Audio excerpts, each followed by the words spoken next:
Hello and welcome to From Rewatch with Love, a James Bond cinematic rewatch podcast. My name is Graham Stark, and joining me as always is Matt Wiggins. Hello. And today we are looking at A View to a Kill, the final movie with Roger Moore as James Bond from 1985. Yeah, there are no more. Oh my God. So... Made for $30 million in 1985, which adjusted for inflation is $72.5 million. This borderline low-budget Bond movie, then. And still taking home a respectable $152 million box office in its day, or about $367 million in today's money, so still pretty darn good. I don't know why Roger Moore is in this movie. And I don't mean that as a dig. Let me extrapolate. Sure. Ever since Moonraker, he's been on a movie-by-movie deal to keep appearing, and he's wanted to keep coming back, and then they've worked out a deal. And we talked last episode about how they were going to replace him for Octopussy, and they got very far along, and there was the screen tests with James Brolin, and then a combination of factors, most primarily being going head-to-head in the box office against a James Bond movie starring Sean Connery. They decided, well, no, let's keep Roger Moore in the role, and he agreed to it, and that was all fine. I can't find any story about why Moore or the production decided that he should stay on for this one as well. Huh. So I'm not entirely sure what led to that happening. And I don't think it's unreasonable to be critical of it, considering that probably the biggest critic of how old Roger Moore looks in this movie is Roger Moore. He has repeatedly said that he's was too old in this movie. He said he's looked about 400 years. There was an interview in the newspaper with Sean Connery asking him if he would ever do another one. And he said, no, it should be played by someone in their 30s. I'm too old. Roger's too old as well. That said, I believe he had a bit of work done. He doesn't look quite as old as he did in Octopussy, interestingly enough. Yeah. But he said he realized that this had to be his last when it dawned on him that the mother of Tanya Roberts, his co-star in this movie, was herself younger than him.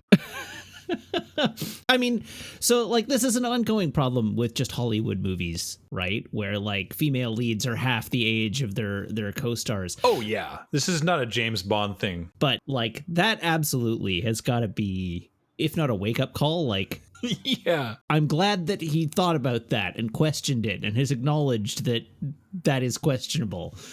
But, like, truthfully, it's not just Moore looking old in this movie. Like, one of the things that got me rewatching this one is, like, Roger Moore looks like he's advancing in age.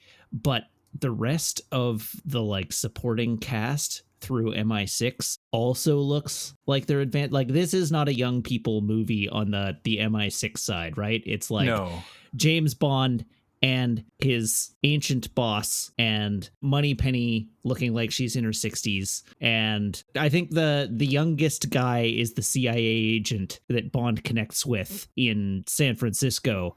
But Tippett, I can't think of his Sir Godfrey. That's right. Sir Godfrey also is like quite old. Like everybody in this movie is quite old. And it really stands out against the age of everybody else in the movie, because everybody else is like super young. Yeah, even the bad guy, I think he's at least appears to be one of the youngest villains. Yeah. Even though he was 42 at the time. Looking good for 42. Certainly by comparison. Yeah, the villain, by the way, Max Zorin, played by Christopher Walken, at that time hot off his Best Supporting Actor Academy Award for The Deer Hunter, and his sort of right-hand hench person, played by Grace Jones. And then we mentioned Tanya Roberts, the co-star. Everyone, yeah, young and full of energy. But I guess we should start in with the first thing you see, which is a disclaimer. It's very unusual, but it says neither the name Zoran nor any other name or character in this film is meant to portray a real company or actual person. It turns out there was a company that they apparently didn't find out about until after they had written the movie, named Zoran Corporation, Zoran spelled differently, that was based in Silicon Valley and made parts for microchips, which, as you'll see going forward, is maybe a little close to the mark. A disclaimer like that is now standard on basically all movies too, right? Like except it goes in the end credits, and it's just any like similarity to persons living or dead. Yeah. Living or dead. You know, if you'd asked me, I haven't looked, but if you'd asked me prior to this point, I would have expected that disclaimer. Sure, of course, it's in the end credits of every Bond movie. Why wouldn't it be? Mm-hmm. It has been interesting. I don't know if you've been watching all the credits for everything. I just sort of let them run while I sit there. Yeah, I do. But it's been interesting watching the evolution of movie credits over the course of these movies. Oh, yeah. Because with the earliest ones being in the early 60s, you had the movie credits at the beginning of the movie. That's all the cast and a couple key production people. And then when the movie ends, it's over and that's it. And now we're getting into, we have an opening title thing because it's a James Bond film, but then much more extensive credits that actually, checks notes, credit people. Yeah, beyond the director and star. Yeah. But I find it interesting even now watching the differences in credits just from movie to movie, like of modern films. Mm-hmm. Most movies these days have just like huge, long credits, right? Oh my God, yeah. Like it's not uncommon for them to be from 4 minutes to 14 minutes long, depending on how much CG work is done. And it's fun to watch the ones where they do like a ton of practical effects, because I did find my way to theaters recently to see Tenet. And the end credits on Tenet are very brief. They are over in, I don't know, like 3 minutes. They're like the Wow. credits are like, they zip by. That's impressive, because you compare that to something like Avengers Endgame, where 22 minutes later. Yeah, because they had to contract out all the visual effects shots to dozens of different effects houses to possibly make their deadline. So you have like one effects house is handling 3 different shots and that's it. And each effects house has everyone who happened to be within a 2-mile radius of their studio being credited in the end credits of Avengers. And it just goes on and on and on for hours. So it's fun to watch that in modern days, just because I sit through the credits of every movie that I go see, and I tend to do that at home as well. And yeah, like Dr. No is like, it's like 2 pages long. It's over in like 10 seconds. Yeah. And now they can at least run like an entire song over it, and it goes like 3 minutes. Once we get past that disclaimer, we have our pre-title sequence. What's going on here in Iceland? I think it's actually meant to represent Siberia. Yeah, it's Siberia. It's actually the first time in the movies that Bond has done work in Russia. So the movie opens with a shot of a helicopter flying over a glacier. It flies into shot over this ice field, and there's a bunch of skiers, evidently, looking like dudes on skis off in the distance. And then we cut to what is clearly a different dude on a ski, because everybody else on the showing up against the ice field is wearing what appears to be black. They look like little black dots off in the distance. And we cut to a man on skis dressed head to toe in white ski gear, following a little tracker looking for something, and the camera pans up and reveals that it's none other than James Bond on a mission. The tracker's beeping like crazy, so he starts digging into the snow underneath his feet and starts to reveal a human face wearing a similar outfit to him. And just as he sweeps the snow off this guy's face, the helicopter that the movie opened on flies overhead. And these 2 Russian men who are flying the helicopter sort of comment to each other in Russian. We don't know what they say, but we then cut back to the other skiers who are on the hill, and it turns out they are all wearing like military olive drab, because this is a Russian military unit. And the helicopter has clearly identified that there's somebody else on the ice field, because they all go into a tizzy. Bond, knowing he's been spotted, quickly starts to dig as fast as he can, and he pulls a locket off this corpse buried in the snow. And within the locket is a photo. Hidden behind the photo is a microchip. He grabs the microchip, stuffs it into his jacket, and just as he does, he's discovered by these ski-bound Russian soldiers who start shooting at him. Their fire opens up a crevasse, and so we have another ski chase. And I quite like ski chases, as we have commented on before. This is a pretty like fast-paced and exciting one. They do a really good job with it. Like, the skiing is great. It's all super steeps, this one, which is just like fun to watch people ski. Like, it opens with Bond dropping down a chute between two like ice walls, which is rad. And then some of the descents that the skiers in this do are pretty incredible. It's a pretty standard chase scene. It's, you know, fast and exciting, and lots of people are shooting at Bond.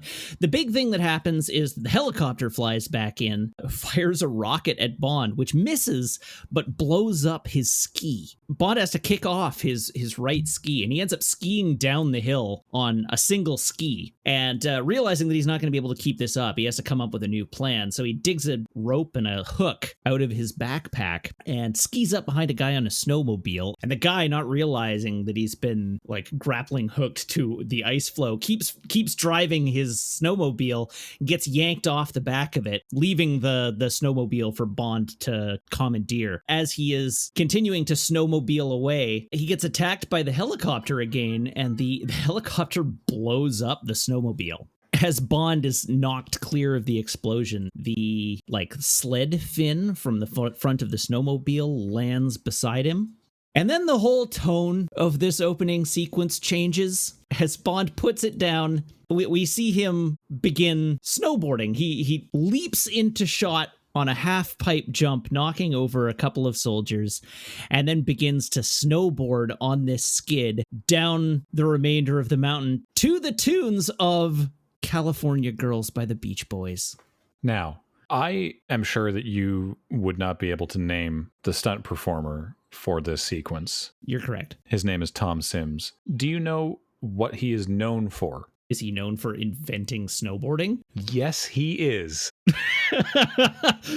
He's credited as the inventor of snowboarding. He called it a ski board at the time in the 60s when he invented it, and it wasn't until the 80s that it started to really gain popularity. And like they've done before and would do again in future, the producers of the Bond films went, that looks cool. Let's get the guy that does it, because not enough people have seen that thing. Yeah. Get the guy on set and have him do the thing. So this is the inventor of snowboarding doing James Bond snowboarding, which I think would have been a really cool part of this sequence if it was not absolutely, I'm sorry, ruined by this music choice.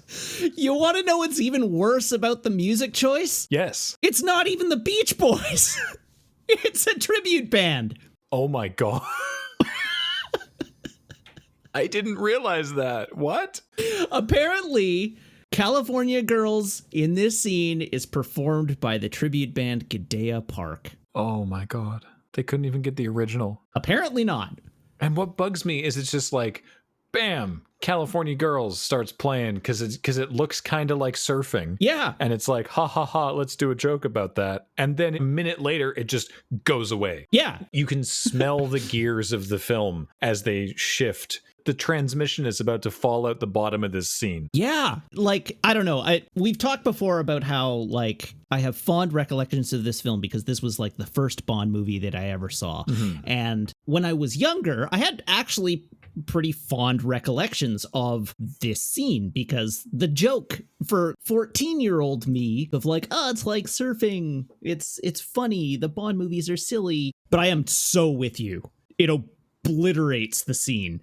The actual snowboarding in this scene is amazing, and the action scene that's happening is amazing. Yeah. And the whole movie is like, oh, what a funny joke. Like, I think it would have just been actually kick-ass if they'd played it straight. Yeah. This is the same problem as the car flip in Golden Gun. They undercut their own thing. Yeah. Oh, yeah, absolutely. Like, I want to watch this scene just scored to the James Bond theme. Actually, brief aside, the other theme in this scene, I don't know exactly which theme song it is, I really like. Yeah, I think I know the one you're talking about. Yeah, it shows up a couple times through this movie, and it has, riffing off of the main title track, it has some like screechy electric guitars sort of in the background, but the Yeah. main sort of very James Bond focus of it is awesome, and I love it. And then Yeah.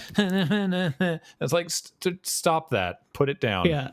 It's the one that goes like da da da da da da da da da da, right? Like that's the musical hit that they use just as he does the half pipe jump before it cuts into California Girls. Actually, it's the dun dun na na na na dun na na na dun dun. Oh, okay, yeah. Yeah. You're welcome, everybody listening at home. No, it's anyway, I really like it. Yeah, just play that. Anyway, he gets to the bottom of the hill, surfs across a pool that some pursuing agents like splash into, ditches the board. Also a very cool stunt. Yeah, like all of the stunts in this are awesome. And we're now like California Girls is gone and we're back to the actual song again. He gets pursued by this helicopter, which has him like totally pinned down as one of the soldiers in the back of the helicopter is like firing a machine gun at him, and they're doing like lapping back and forth. This Bond dives behind these ice rocks to sort of take cover, and Bond manages to pull a flare out of his backpack, like a smoke flare basically, which he shoots directly into the body of the helicopter, filling the helicopter with red smoke, preventing the pilot from being able to fly it. So we get this great scene of the helicopter like losing control and bobbing and bouncing off the ice. And then it crashes into an ice wall and explodes in a giant ball of fire, which is super sweet. Bond, having now, evaded his pursuers and blown up the helicopter, looks out at the ice flow sort of perplexedly. And you wonder, how is he going to get out of this? When an iceberg flips up a hatch with a Union Jack flag printed on the inside. Bond runs over to this iceberg, hops down the hatch, and wouldn't you know it, it's like an exfiltration ship, I guess? It's a weird and well-appointed MI6 submarine. Yeah. Do we know the name of the agent driving it? We do. Her name is Kimberly Jones. All right. And she is played by Mary Staven, who is known for not a huge amount else, but she was in 2 episodes of Twin Peaks. Well, she's driving the submarine. Mm-hmm. She comments to Bond, it's like, well, did you get what you came for? And Bond is like, yes. And he pulls out a tin of caviar, says beluga caviar, a bottle of vodka, which he says is very shaken. And then he pulls out the locket and says, and 1 microchip. And he then sits down on this couch situation at the back of this submarine, kicks his feet up onto the upholstery, which he's wearing ski boots. Don't do that. So rude. Bad manners. They're covered in snow and mud. But he then takes his ski boots off as a like very plush floor rises up to the level of the couch, turning it into a bed. And he invites Kimberly Jones over. And as she's getting ready to sit down and grabbing some glasses for their drinks, Bond hits the accelerator, causing her to fall over onto the bed. They proceed to start smooching, and the submarine drives off into the distance. Mary Staven was also the 1977 Miss World. Good for her. And her hair is phenomenal. Yeah, her hair's amazing. The submarine, by the way, the exterior of it at least, was an absolute beast to drive around because it was not well insulated. So the guy inside was really cold, and the engine was basically exhausting into the area that he was in. Oh, no. So he would have to occasionally stop and open the little Union Jack hatch just so that like smoke could escape. Oh, no. And then we get to the opening titles. Yeah. Apparently, the bassist for Duran Duran, John Taylor, approached Albert R. Broccoli at a party under the influence of alcohol. Yeah. And asked him, when are you going to get someone decent to do one of your theme songs? More power to him. This is the only James Bond theme song that has hit #1 in the US. Yeah. And it's awesome. Yeah, it rules. This whole opening sequence is great. So I realized something, which is that a big part of why I have not enjoyed a lot of Binder's work through most of the Roger Moore era is that he didn't have a lot to work with. ballads are just not that exciting for him. Yeah. And this is his best. Yeah. This is really interesting and exciting, and it's cool editing to the music, and it's fun to watch, and he's doing cool stuff with blacklight. And I'm just sort of like, did you just need a better theme song to really like kick your ass and do something cool? Yeah. Yeah. It's so good. One of the big problems with like the last few you're right, he's had like nothing to work with. Yeah. But it's just been like a lot of reuse of the same silhouettes and doing the same thing over and over again. There's almost none of that this time. They use the one like portrait of Roger Moore because they have been doing that for a while. But the blacklight stuff is awesome, and there's like a really, really super cool fire and ice theme that they're playing with in this sequence, which doesn't really have that much to do. Nothing in this really has that much to do with the movie. It really doesn't actually, no. Right? The skiing thing is from the opening, but none of what's happening in this opening title sequence has anything to do with the movie. It's just eye-catching and stylish and almost wholly original. Yeah.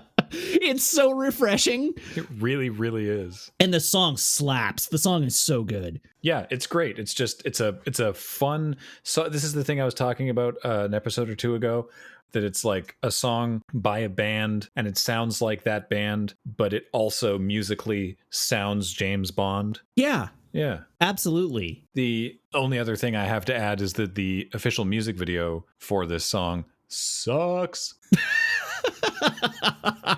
I admit I haven't seen it. It's just not exciting. It's like the band are like doing a spy caper in and around the Eiffel Tower, which comes up thematically in the movie. Right. But it's very plodding and not exciting. Like it, unlike these opening titles, did not match the energy of the song. Right. And there's just weird visual effects with it. Would not recommend, but that probably means that someone will go watch it. But yeah, great opening title. Really, God, this is such an awful thing to say, but I was watching the opening titles and I was thinking to myself, this should have been the opening titles for the movie with a new Bond. Yeah. That I was just like, this should have been a shepherding in of a new era rather than another outing with Roger Moore, even though I still really like him in this movie. Like, it's not like he's bad. He's not doing a bad job at any point in this movie. It's just like, boy, this, in the same sort of contrast that you mentioned earlier with how Christopher Walken and Grace Jones and Tanya Roberts are all so, young and energetic. This song is such a banger that it's like, it doesn't match where Roger Moore's Bond has gotten to. Yeah. And just like this brings so much energy and is like so refreshing relative to the feeling that the last several opening titles have had. Mm-hmm. We've settled into this like, okay, this is what a Roger Moore Bond theme sounds like. This is such a break from that yeah, like I totally get what you mean when you say like this feels like it should be shepherding in a new era. Just because it feels like it. Mm-hmm. I don't know. I feel like this one has the most in common with probably Live and Let Die as an opening title. Yeah, I think it's the only other one that's by an actual existing band. Yeah, so far. I think the execution on this one is frankly better, in my opinion, than the main title design of Live and Let Die. Mm-hmm. After the titles, we are at MI6. Bond comes in, again, holding his hat, never wears it, only holds it. I like that they kept that, even though he never wears the hat. Yeah. I appreciate that they've done it in like 3 of Moore's movies. He goes to throw it on the hat rack and finds that it's moved. And in fact, the space on the hat rack, all available space, is being occupied by an enormous pink racing hat of Moneypenny's. And Moneypenny comes out of M's office and she's also very dressed up. This will all make sense, but she's dressed to go to the races. And M calls him into the office. Bond does get to do the hat throw, which is he throws Moneypenny's hat back to her. Inside M's office, Q is playing with an eyebow. It is an eyebow, isn't it? Is it like a very, very remedial eyebow? Yeah, it's a 1985 robot dog that Q is remote controlling around M's carpet, and Bond is like, what is this? And so Q gets to give him the business of, well, if you'd ever bothered to read any of our briefings, you'd find that this is the latest in surveillance technology, blah, blah. This only comes up as a goof at the end of the movie, so don't worry about it. I do like that he picks it up off the floor and places it in a chair, though. Yeah. Now we get into Q explaining the microchip. Because this is 1985, and we're now into, it's the age of the transistor. And so Q starts explaining the power of the microchip and how you can get technology really small and how amazing this all is. And M is just sort of like, yes, we all know how amazing microchips are.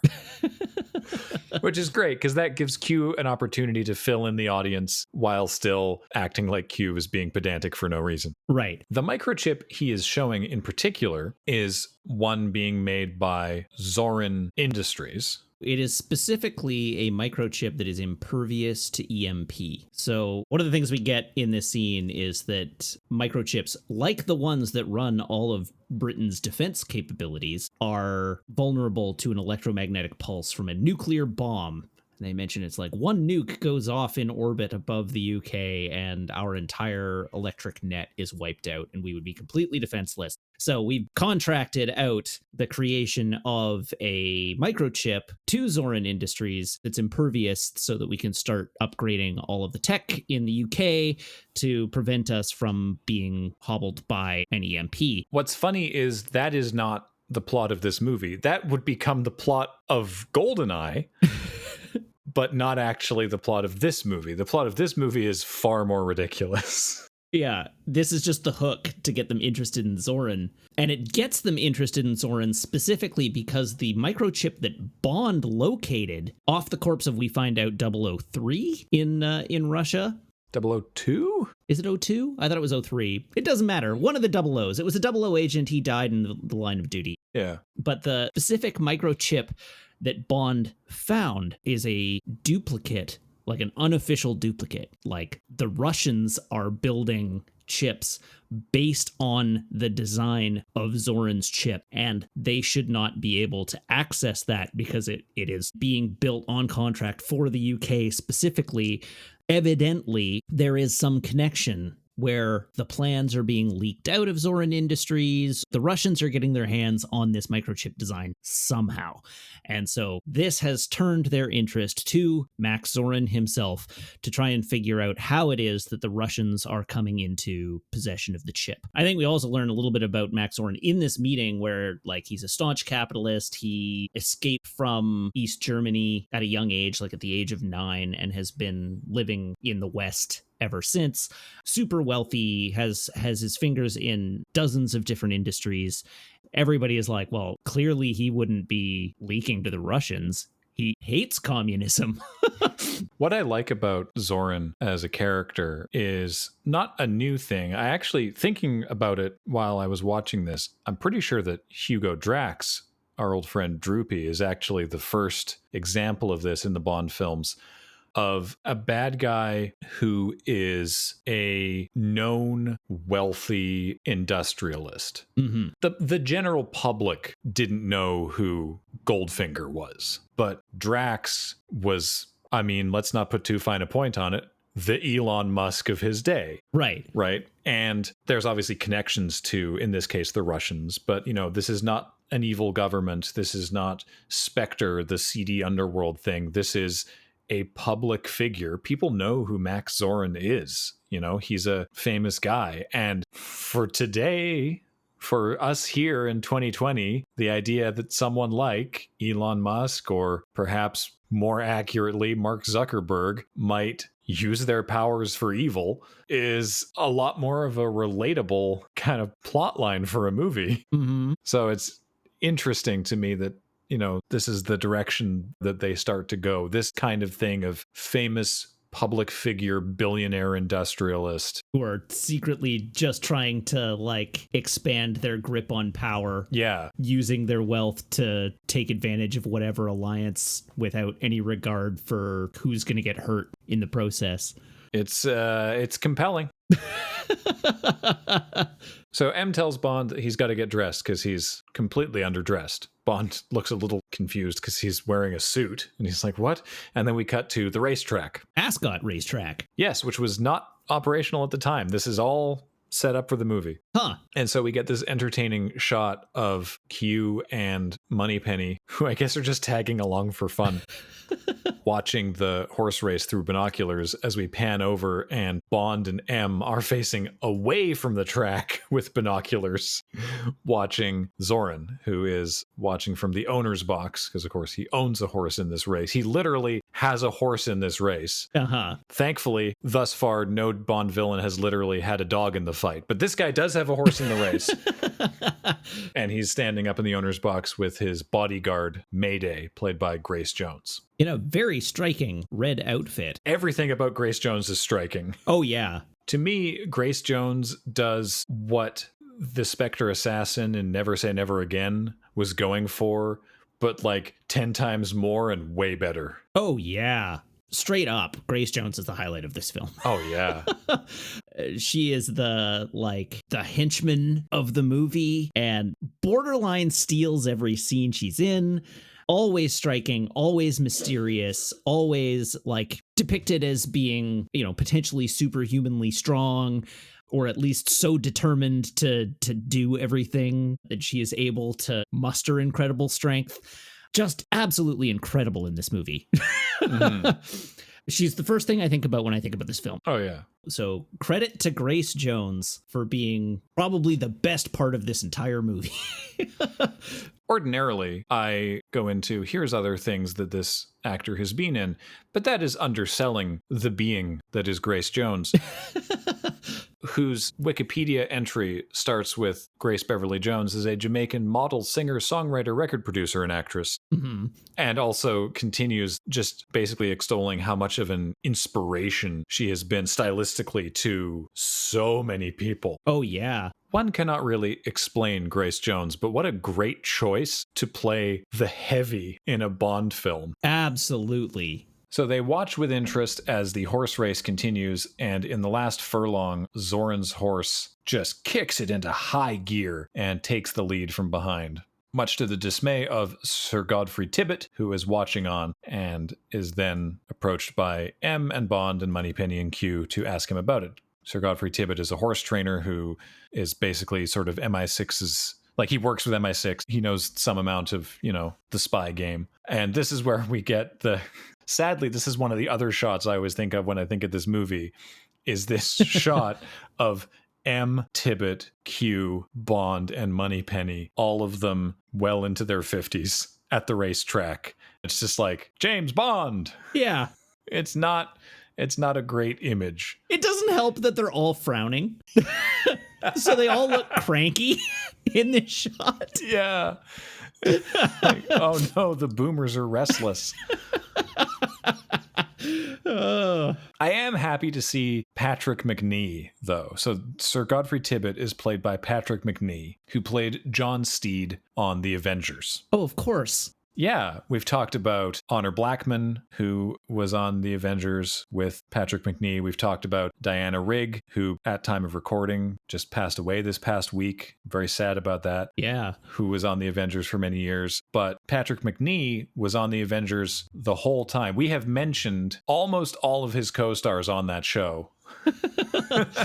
And now he finally gets to be in a James Bond film and do like a little bit of spy stuff himself, which I really enjoy. Yeah. If you are a fan of the slightly more campy nature and lighthearted tone of some of the Roger Moore stuff, and certainly the sort of stylistic things of the earlier Bond films, I highly recommend The Avengers. It's an hour-long series that ran for several years, so there's plenty of it. It's just ultra stylish and fun. Each episode is, like I said, it's 45 minutes to an hour, and it's a self-contained story. And, it's just a fun spy romp, and there's goofy stuff, and there's paranormal stuff sometimes, but it's a very entertaining show. And I don't know, I watched a lot of it growing up when it was being replayed on the station Bravo before, you know how every network has just changed into reality show nonsense. Anyway, they were playing reruns of The Avengers, and my dad was like, oh, you got to watch this show. The Avengers is tons of fun. And it was. So I highly recommend you check that out if you have opportunity to or are so inclined.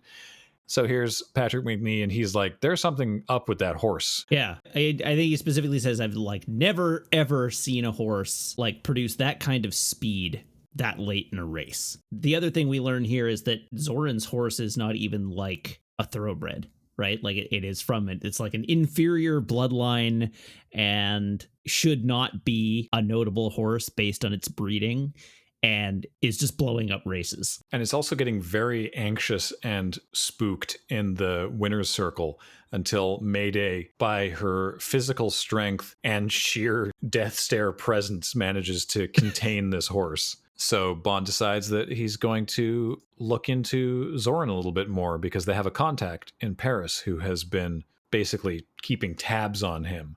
And so Bond's going to go and talk to this contact in Paris. And as he leaves, he gives Moneypenny his racing slip and says, could you go collect my winnings? Because, of course, Bond bet on Zoran's horse. Right.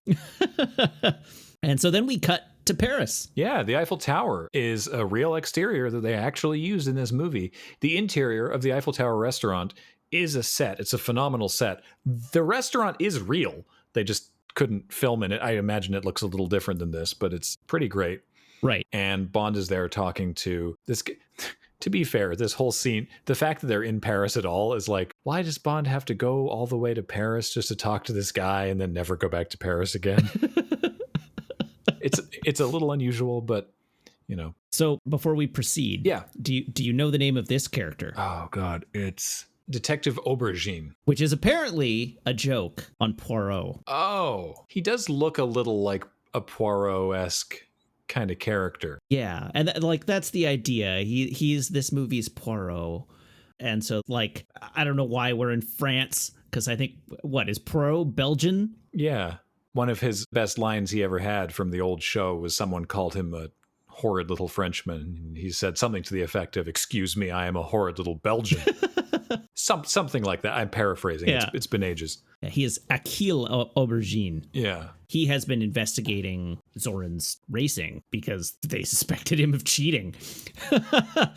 Like his horse keeps winning and shouldn't. So this detective has been deployed to investigate doping accusations against Pegasus, Zoran's horse. And he tells Bond that Zoran is going to have a thoroughbred sale in the very near future at his palatial chateau. As they are having this talk, the evening's entertainment begins, which is music and the amazing floating butterflies. You know, the I can't remember what butterfly is in French. Papillon, the enchanted papillon. Right, yes. Les enchantés papillons, whatever it is that the guy says. And these like fun paper butterflies start sort of floating around the room on strings, and Bond kind of looks over and there's essentially sort of like a kabuki worker, like all in black, over on a mezzanine with a fishing rod, basically making the butterflies float around the room. And someone who we can't see because they are also clad all in black, but who is obviously Mayday. It is really obvious. Yeah. Sneaks onto the mezzanine, knocks out the worker, and starts floating their own butterfly around. Their butterfly has, I assume, poison. It can't just be like a hook or something. But anyway. Oh, yeah, it's got to be poison. Anyway, she flicks it right into Aubergine's head, killing him, and then runs out of the room. Sorry, can we pause just a moment as to how ridiculous the scene is? Because, like, Aubergine is still talking to Bond and not paying any attention to what's going on, right?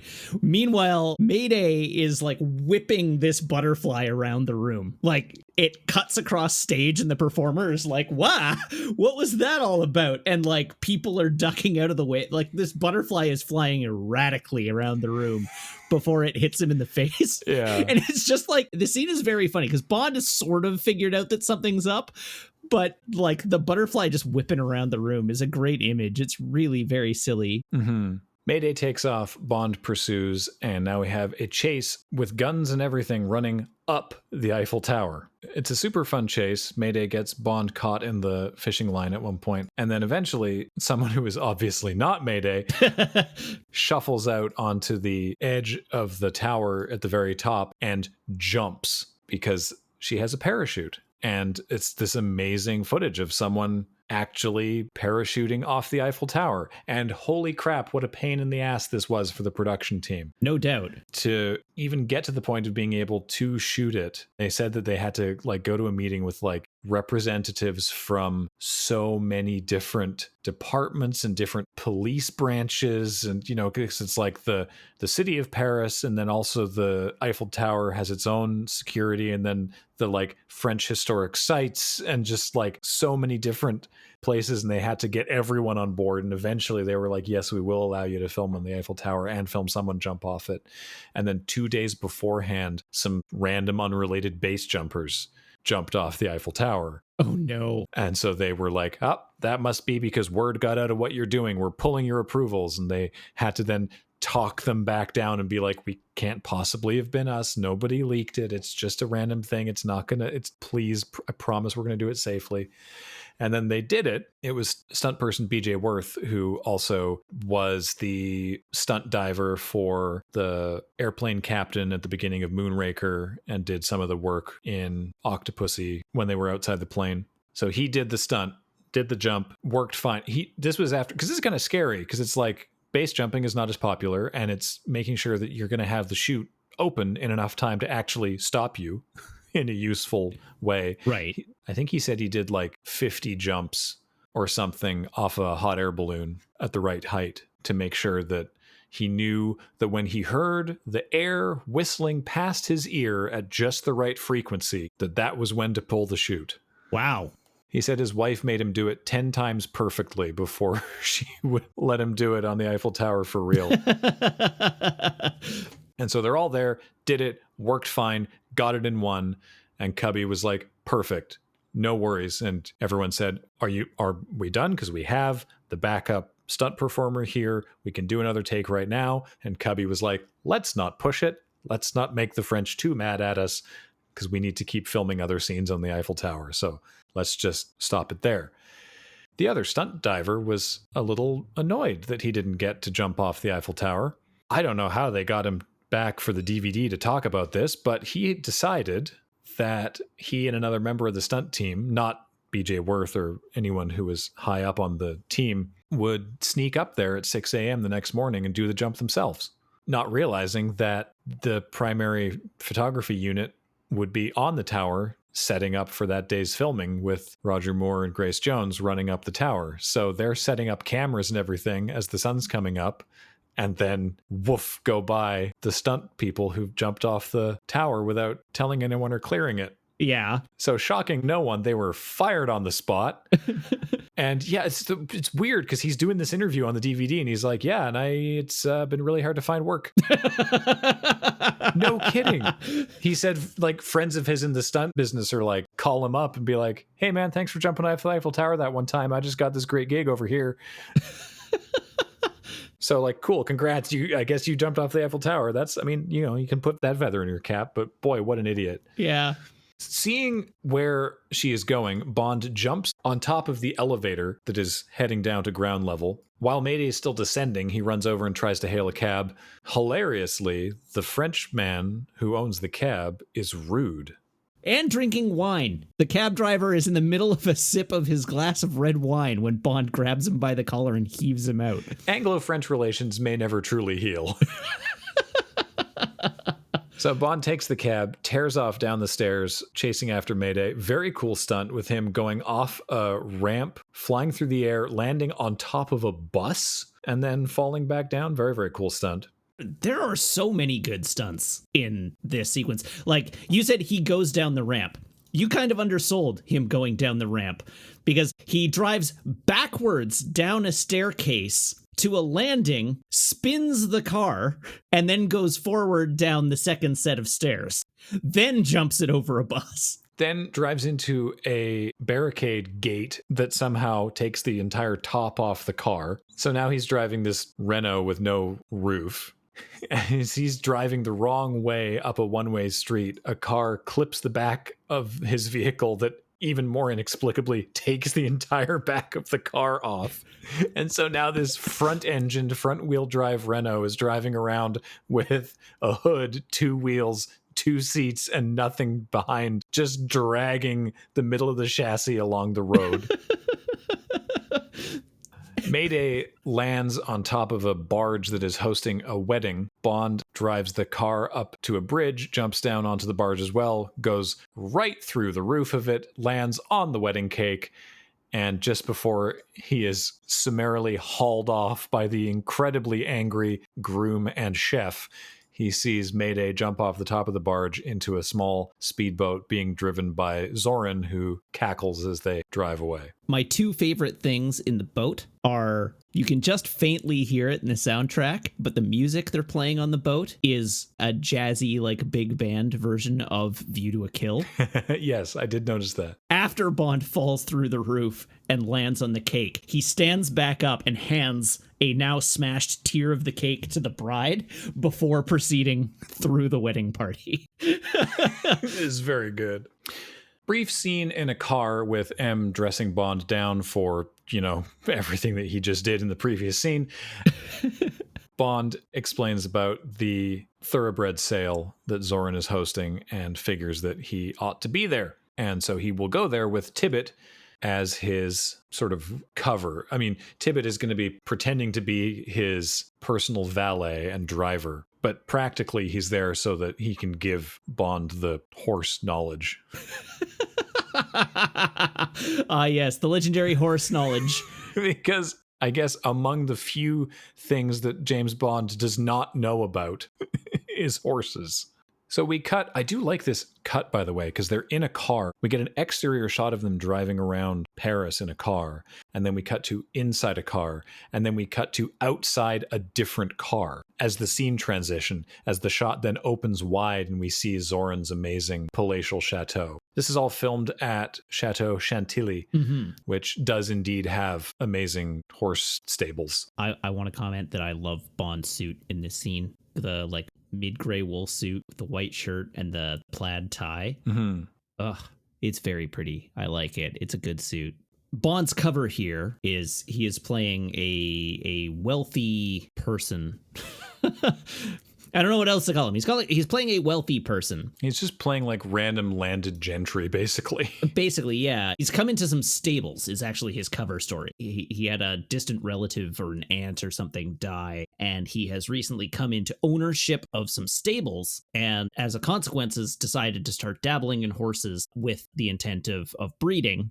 Because I've got all these stables, I may as well breed horses, I guess. And as someone with money, he's just going to take up the hobby of horse breeding, which does sort of get him some looks down the nose of several other old riche, I guess. Yeah, because he's coming into it being like, oh yeah, I thought it'd be, a bit of fun, because why not? And everyone else is like, this is a lot more involved than you think it is. Yeah.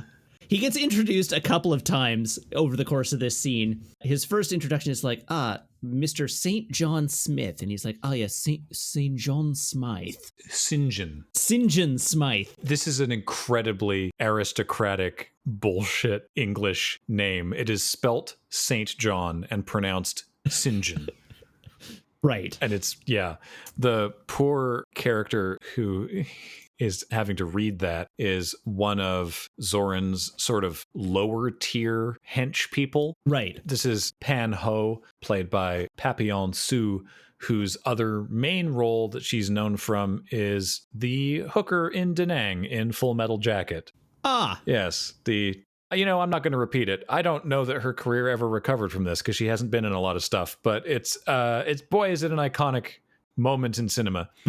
And the other one who we'll meet in a moment, her name is Jenny Flex, and the actress Alison Doody turned 18 during filming, so the youngest Bond girl, if you want to call her a Bond girl. So in this scene, we get an introduction to the host, not Zoran himself, but he's Scarpine. This is Zoran's head of security. Oh, that's right. Scarpine. Played by Patrick Bochow, who has been in a lot of stuff and continues to be. His most recent thing that he was in is in pre-production, actually. I'm sorry. No, he is still actively working. Yeah, quite impressive. That is impressive, actually. He's 81. Oh, wow. Oh, he was in House. He plays Dr. Chase's estranged father in House. Wow. Okay. He was considered for the part of Jean-Luc Picard. Really? Wow. Basically, he's just like, welcome. We'll be having the sale later. The previews are already underway. You'll want to go check those out. Your valet can take your stuff to the room, and he can stay in the servants' quarters. Yeah, they have an entire building just for the servants. This is a great gag to just show, A, how opulent everything is, but also like the relative opinions of the people involved. Bond is like, yes, it must be this building over here, must be the stables. Yeah. And it's like this giant multi-floored building that it's itself like a mansion, but very utilitarian looking, right? Yeah. And the Scorpion is like, oh no, that's the servants' quarters. The stables are over here. And we cut to another shot of this even more palatial building that is like, again, multi-tiered and with like grasslands in front of it and horses trotting around with their riders. This enormous, huge, beautiful, sculpted building. It's like, oh yeah, no, we keep the horses in this one. The story in the movie is that the place was built by a guy that was convinced he was going to get reincarnated as a horse and so wanted to have amazing stables for him to live in. Right. Which is... it's very optimistic, but the actual building itself has no such history that I'm able to determine. Yeah, it's just the horses get the nice house. Mm-hmm. So then we enter into the previews as Scorpion leads Bond in and hands him a program, I guess. They have a little bit of conversation about the type of horse that Bond is looking for. And we learn in this scene that the prize horse that they are selling in this auction is a full brother of Pegasus. Yes. And that they expect that horse will fetch over $3 million at auction. That is like the prize of the show. Mm-hmm. Big time. We cut to Tibbet waxing the car down. Sorry, I just love that he's like, well, I guess this is my job now. As Pegasus arrives and is led towards Zoran's personal stables by a really irritable sounding German man. Tibbet sort of, a little sneakily wanders in after them. He sees them leading the horse into some stables. Someone comes up. He has to hide in a stable himself. I like that Patrick Macnee's character gets to do a little bit of sleuthing. Yeah. Once the men who are accompanying the horse leave, he goes and takes a look at it and sees that the horse is not in the stable. It's just gone. It's disappeared as far as he's able to tell. He's quite baffled by it, so he heads back to the car. Mm-hmm. There's a brief shot of Scarpine telling Zoran about this new guy that showed up and says that he's probably going to buy a horse because he says the $3 million sounds quite reasonable. Yes. Yeah. Because Bond's an idiot. And now Zoran is like, wait, who's this guy? And Mayday, of course, knows who he looks like. So it's like, that's the guy that was from Paris, I think. So Bond and Tibbet go inside, and on the way in, he sees Mayday heading into her room, and sort of they make eye contact. And he doesn't necessarily recognize Mayday yet. Yeah, well, she was wearing a mask at the Eiffel Tower, so he didn't get a good look at her. And this whole time, Bond is just being really awful to Tibbet. Just like, what are you doing? Come on, man. Get moving. We don't have all day. Get my stuff unpacked. And, they start unpacking this stuff. And he's like, oh, you got creases in my shirt. What do I pay you? And the whole time, Patrick Macnee is just like, I'm sorry, sir. Yes, you're quite right, sir. Yes, absolutely, sir. And as they're having this discussion, they both pull out devices to search for if the room is bugged, which it is.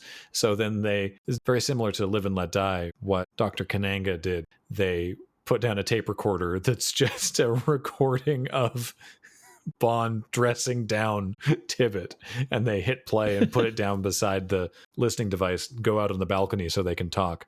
So it cuts away to Scarpine being like, well, anything? And it's like, no, but man, I'd hate to be this guy's porter. When they're out on the balcony, Tibbet's like, do we have to keep this up all the time? And Bond just goes, oh, if you're in disguise, it's like a second skin eventually, not answering the question. Yeah, it becomes second nature. They see a helicopter land and a woman gets out. She's wearing a white suit and has blonde hair, and Bond is immediately like, who is this? And this is Stacey Sutton, played by Tanya Roberts. And we don't find out a lot about her yet, so maybe I'll come back to her later. All we learn about her now is that she's important enough that Zoran meets her personally. So there's a party, so Bond's got his white tux on, and he's wandering around the party. He sees Zoran and Sutton go into Zoran's office, and he tries to go in after them, but Mayday heads him off and indicates the correct direction of the party. Listener at home, you will need to take it as read that in every single scene where we mention Mayday, she is wearing a completely different outfit, and it is always absolutely wild. Yep. So Bond wanders around the party, and he puts on a pair of turtle shell sunglasses that can see through windows. They're polarized. They're just polarized. It makes it look like a spy thing, but he just... I have camera lenses that do this. They're called solarizing lenses, and they'll like adjust the amount of like sunlight reflection. The movie makes them look like X-ray specs. Yeah. But anyway, he sees that Zoran has written her a check, and that's it. Scarpine comes over and asks Bond how he's enjoying himself. He says very much, so now he joins the party for real. Can we talk about how bad Bond is at maintaining his disguise through this? Everybody's onto him already. And this is not one of the situations where he intentionally undercuts his own cover. No, he's just bad at his job. Yeah. He like walks up to a glass door to follow Zoran and Stacey, and Mayday just stands in front of him and glowers at him. He's not subtle about it at all, right? Like, he's clearly going the wrong way. That he could not miss where the party is. And then when Scarpine comes along to talk to him and ask how he's enjoying himself, he's literally standing there staring at a wall. Yeah. Like, everybody else is out mingling, and he's just sitting there with these incredibly obnoxious glasses staring at the door of Zoran's office. Bond then sneaks all the way in to Zoran's office, using that masterful spy skill of going around back. Yeah. He finds the checkbook, notes that the memo field on that particular check is blank, uses a cool little, it's like a Louis Vuitton credit card case to make an electrostatic copy of, like scan. Basically, it's a very fancy rubbing the side of the pencil over top of something where someone's written in pen. Yeah. And he finds that it was a check for $5 million to Stacey Sutton. Now, we've already had established that the brother of the amazing thoroughbred is expected to reach $3 million, and we know in context that that is a ludicrous amount of money. Mm-hmm. And Zoran just gave this woman who arrived by private helicopter, it's one of Zoran's private helicopters, gave her $5 million. Right. What's up with that? So on his way back out to the party, Bond comes across the strange German man who's wearing a monocle, who's just sort of like, are you lost? And Bond's like, no, I'm looking for the bar. Comes across is giving him too much credit. As he, again, walking out of Zoran's office, the doctor walks up behind him and is like, excuse me, are you lost? Yeah. This is Dr. Carl Mortner, played by Willoughby Gray, MBE, who by the MBE you may well infer had a extensive acting career. Mm-hmm. Apart from anything else, he played the king in The Princess Bride. Oh, yeah. All right. Yeah. Many different roles from him. Yeah, no doubt. But here he is playing Dr. Carl Mortner, who's definitely not a Nazi. Definitely not. Spoilers, he's a Nazi. Yeah. Now, he buys Bond's story, which is, I'm looking for the bar, and goes, oh, yeah, where let me take you to the bar. So he does. And while Bond is chatting to various people there, he is taking photos with his ring. He has this massive ring that like is snapping photos of people. It's great. This is some little spycraft I like. Yeah. And Zoran spots Bond talking to Dr. Mortner and is like, I should really introduce myself to this guy probably. Because Bond is like, so, what do you do? And he's like, oh, I'm Zoran's breeding scientist, essentially, for the horses. And he's like, oh, really? Then you have to tell me all about what's going on here. And he's like, oh, no, it's all just down to breeding the horse. It's, it's nothing strange that it's all breeding, which is certainly part of it. But anyway, Zoran comes over and is like, hi, you need to stop talking to him. Hello, I'm Zoran. He doesn't say that in as many words, but he's basically just like, yo, Carl, kick rocks, come on.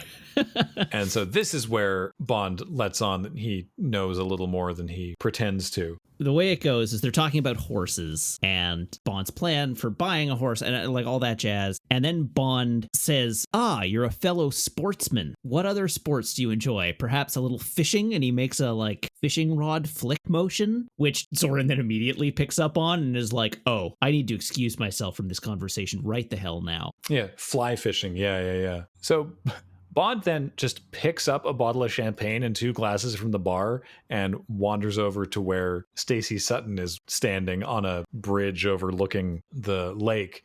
And he just walks up and starts pouring them each a bottle of champagne and is like, so, hi, what's up? How you doing? She takes the glass. She's like, okay, sure, I guess. And she's like being distant and not answering his questions, but he's certainly trying. He says, are you buying or selling? And she's like, selling?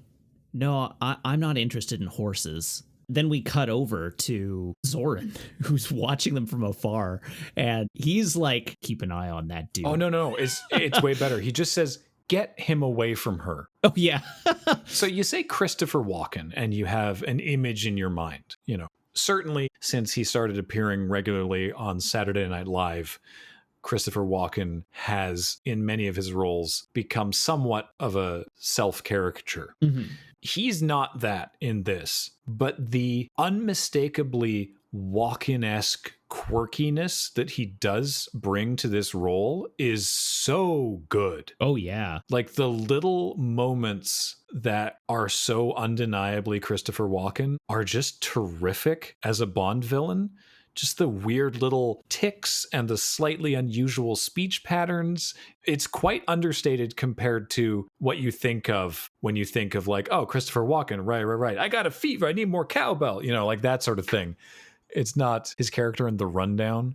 When I was a little boy, the Tooth Fairy didn't come to me one night. It's not quite to that level, and it's really good. It is a little funny that he is like a mining magnet in this and in that. Oh, yeah. Yeah, he found himself a good niche as like villainous mine owner. Mm-hmm. Mayday literally insinuates herself physically between them and just goes, your helicopter's ready. Bond tries to close the deal, but she is not having any. I believe earlier in the conversation, they literally did have the exchange of like, oh, I didn't catch your name. And to which she responds with the, I didn't give it. Anyhow, she like takes the hint. Mm-hmm. And goes to grab her helicopter. And then we have this sort of fantastic exchange between Bond and Mayday as she's escorting Miss Sutton away. Bond is like, no, I'm going to be all alone. And then he's like, you'll come back for me, won't you? And she's like, someone will be along to take care of you personally. Bond retorts, is like, oh, you'll see to me personally then, will you? And she just sort of stares at him and sort of growl flounces away. She just glowers at him again. Yeah, but she doesn't say no. She's at least a teeny bit interested in what's up with this guy. Yeah, I mean, like, they're both coming at this conversation with different subtexts, though, right? Oh, yeah. Like, she is fully coming at this conversation. It's like, somebody will be along to murder you later. And he has just had his, like, attempt to sleep with Stacey Sutton interrupted. So he's like, you're going to come back and take care of me later, right? Mm-hmm. They both have their own subtext they're operating on, but they are also, of course, both picking up each other's subtext. Yeah. That night, Dr. Mortner is leaving the stables, and Tibbet, now in his all-black spy suit, which just looks like a windbreaker and some slacks, is... It is. is sneaking around the stables, and he's trying to figure out what is up with the stable where he saw Pegasus. And it's not long before he is attacked from behind by James Bond, who's just trying to make sure he doesn't scream. So they're both there, and Bond is like, are you looking for this? And pushes a button, and the entire stall in the stable starts lowering into the floor. At the bottom of which is a lab, like a full-on science lab, with this massive operating table for working on horses. This is where Pegasus is. He's in his very special looking, science stable. It's worth noting that during this time, they've set up a tape of Bond snoring to make it sound like St. John Smythe is in his room. Right. Some security people start doing their rounds as Bond and Tibbet poke around. Tibbet notes that Pegasus has recently had some sort of surgery, and Bond finds a refrigeration unit full of all kinds of different things, including an injectable microchip that could potentially time release, I don't know, horse go fast juice. Adrenaline. It's adrenaline. Is it just adrenaline? It's just horse adrenaline. Oh, okay. I mean, it's like doctored, but yeah, it is horse go fast juice. And Bond realizes that Zorin could put the activation trigger for this in his cane, and realizes that that's how Zorin's been cheating at the horses by waiting until the last furlong and then suddenly, bzz, horse go fast. Yeah. The security guys notice that the stable is out of sorts, so they start heading down. Bond and Tibbet scramble to leave. They put the vial back in the fridge in the wrong place in the very orderly setup that it is, and run into a different part of the facility where Zorin is packing boxes and boxes and boxes of microchips. Bond mentions that there's a world shortage on silicon at the moment, but Zorin is hoarding it, which he finds very curious. The security guys catch up to them, and there's a fight scene that ends up with the two guys being lashed into boxes or boards by the production line. Why is this production line here? So they can find it? That's an excellent question, and it makes absolutely no sense for it to be here. Like, there's this like whole factory assembly line next to the secret underground horse doctoring lab. Mm-hmm. As long as we're aware that it makes no sense that this is here. You're right. It is a cute little fight scene, though. So their covers are about to be blown once those guys regain consciousness, which I guess means they should have killed them, but that's not really Bond style. We cut then to Zorin and Mayday sparring, doing some manner of martial arts. And they're sparring both in the martial art, and it seems like they're also in a contest of who gets to be top this time. Because this is definitely a sexually charged martial arts sparring competition that ends up with them about to have sex. Oh, yeah. But then the phone rings. Zorin's really upset about it. I mean, Mayday seems pretty damn upset about it too, honestly. But Zorin picks up the phone and is like, I told you not to call. What's going on? And because the men have been found and they realize that there's a security risk. Tibbet manages to get back to the servants' quarters fine, but they've lowered a gate that will stop Bond from getting back into the main house. So he has to run around to another entrance where there's a drawbridge and leap onto the drawbridge and haul himself inside. Zorin and Mayday have gone to St. John Smythe's room to see where he might be. Bond runs into the hallway, sees that they're in his room, has to think quickly, and heads the other direction. This is when Mayday realizes this is the guy from Paris, because they weren't 100% positive yet, but now she's like, wait a minute, now I've got it. This explains why he's acting so weird, why he's been weird to me. Okay, yes, this makes sense. Yeah. Zorin says, well, we have to find him, then go get changed. Let's track him down. Mayday heads into her room down the hall, and waiting in her bed is a nude James Bond, who says, yes, I've been waiting for you to come back and take care of me personally. Mayday, standing in the doorway, sort of glances off to the side to Zorin, who gives her this look of like, well, I guess go ahead then.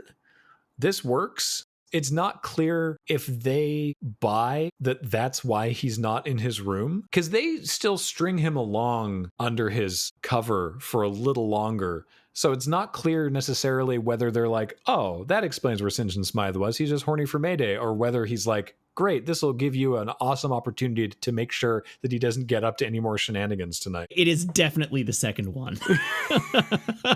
The way Mayday acts through the remainder of this scene indicates that there is no conceivable way that they buy this. Yeah. He does manage to undercut their number one piece of evidence, right? Like, he introduces the idea of plausible deniability. Yeah. But it is very definitely like Mayday has sex with Bond here. As he exits, Walken gives this little head tilt of Zorin that's just like, it's a very subtle indication of, well, that's a hell of a thing. Yeah. It's like, huh. So, like, Mayday has sex with Bond here, but she is in full control of this situation. This is definitely the only time that I'm aware of, certainly in the movies we've watched thus far, where James is definitely not the top. Oh yeah. Bond tries to like do his thing and she immediately like climbs aboard and is like, nope, we're doing this my way. Which is at least refreshing for its novelty. Yeah. So the way she acts that whole scene definitely leads me to believe that she is like, this guy is a bad guy, and I am doing this as a duty for the purposes of keeping him out of our business. Mm-hmm. Back down in the lab, Zoran is there with Dr. Mortner, who is wearing the traditional I've been hauled out of bed uniform of striped pajamas and a bathrobe. Yeah. He tells Zoran that everything is fine, nothing is missing, but this one thing is out of place and it really should be here, you know, because he's got those German exacting standards. He's a Nazi. That doesn't come up until later, but just, it's relevant information. Anyway, we cut to the next day. Bond arrives in Zoran's office. It's like, oh, you wanted to see me. And Zoran says, yeah, I got this amazing computer program. We're going to be able to find exactly the thoroughbred that's right for you. I hear you want to get into it. This'll be perfect. So tell me about the sort of riding you want to do. Let me punch all this information into the machine. What's actually happening is that there's a camera behind a mirror on the wall that's taken a picture of Bond. And then when Zoran says, that guy out there out the window, and Bond turns his head, a profile of Bond. And it's running facial recognition software. Apparently, when this movie came out, this is what inspired the CIA to start developing facial recognition software. Wait, really? Apparently. Huh. So, sorry, everybody. Cool. Surely law enforcement wouldn't use science fiction for evil. No, never. The source, by the way, for this story is former CIA agent Tony Mendez, who was the Do you ever see Argo? I actually haven't seen Argo. He's the subject of Argo. Okay. According to him, after seeing this movie, a superior asked him, do we have that technology? And he's like, no. And then they said, great, well, make it. So anyway. Upon running this, of course, he discovers who Bond is because he's sitting there watching the readout and he's like acting to Bond perfectly normally, but he's seeing this readout and it's like, this is James Bond, British secret intelligence, likely armed, extremely dangerous. And as like every additional line of information appears on his screen is like giving these like looks of like disbelief at but like sort of playing it off as if he's marveling at how good the computer is and what a great solution it's coming up with, but like clearly sort of amazed by what the computer has revealed to him. As soon as he sees licensed to kill pop up on his screen, he turns to Bond and goes, I got the great horse for you. It's perfect. Come on, we'll go for a ride. That is Inferno. Right. For the sake of clarity, before we move on, the Ithacus colt is the brother of Pegasus. Inferno is just a thoroughbred horse from a good bloodline. The reason it's confusing is because Bond will ride Inferno in a few minutes in the movie as a part of a bet, the result of which is that Bond is offered the Ithacus colt if he wins. But the horse that he is being offered is not Inferno, the horse he is riding. And then we go to a scene of the doctor putting the go fast button into Zoran's cane.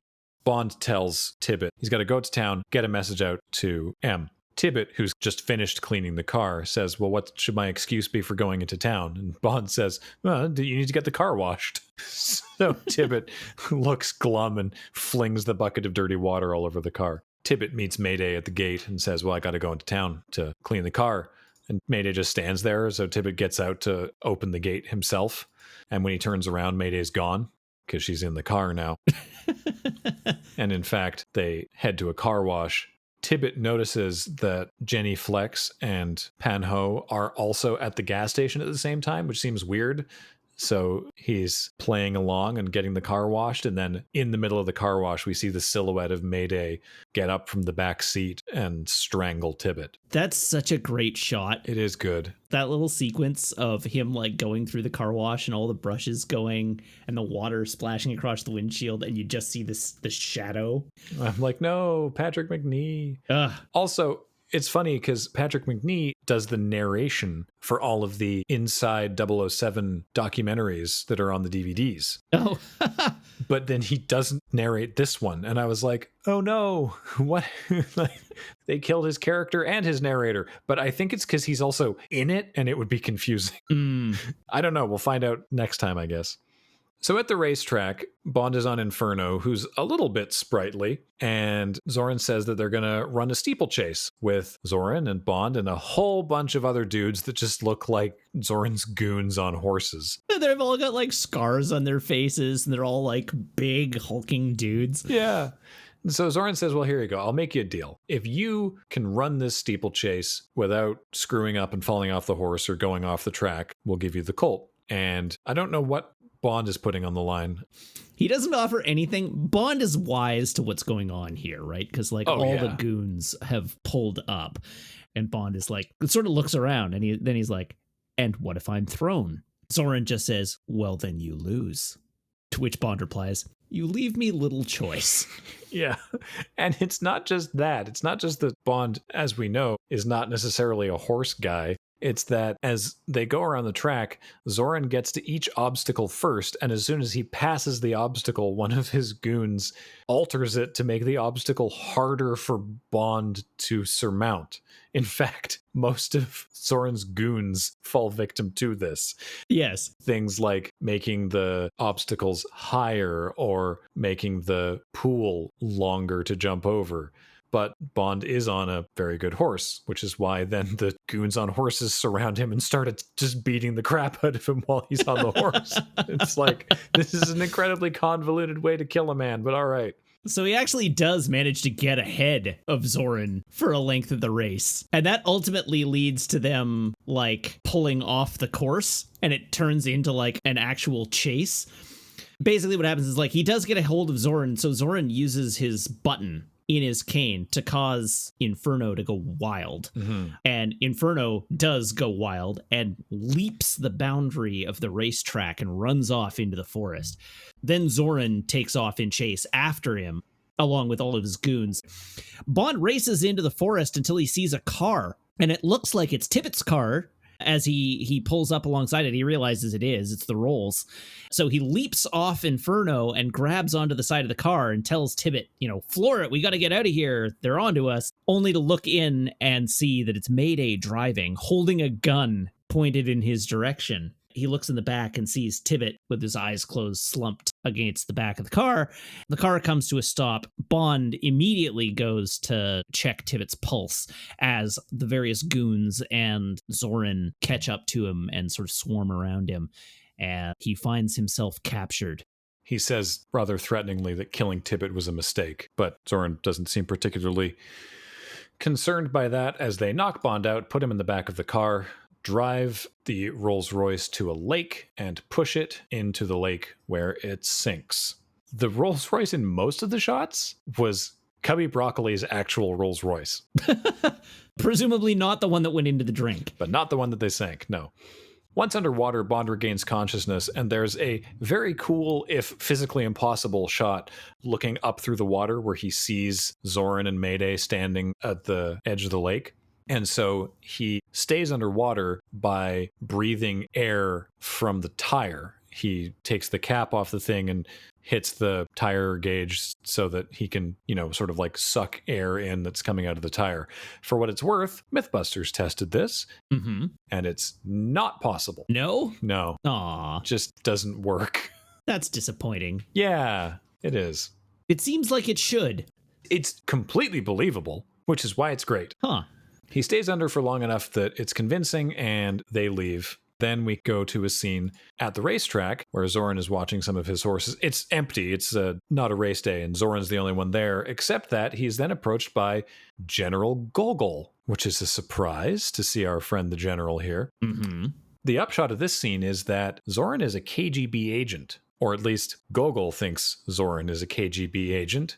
Zoran says, I no longer consider myself to be an agent of the KGB because He's like, look, I have this company, I have all this money and all this power. What do I need the KGB for? Gogol's response is like, you mean our company, comrade? Because, communism, right? We did finance you. Yeah. And Zoran's like, Gogol basically says, look, no one leaves the KGB. But they get into a bit of a scrap where Zoran's goons and Mayday come out on top, because there's only a couple guys with Gogol, one of whom thank you, I was waiting for this, is played by Dolph Lundgren, because he and Grace Jones were dating at the time. I don't know if it was Broccoli or the director. I think it was John Glenn, the director, was like, you look like a Russian heavy. Here, put a suit on. Yeah. This is actually, Dolph Lundgren's first movie role. It looks good. It's a good look. Yeah. So they leave, but they're pretty unhappy with Zoran. Yeah. So then we cut to basically what is our villain monologue. Yeah. And now we actually get to what the plot of the movie is only 55 minutes into the film. I can't believe we're not even halfway through this movie. We need to hurry it up, I know. Zoran has a table full of investors, and he's like, you're all investors in my company. You know the microchip is going to become more valuable.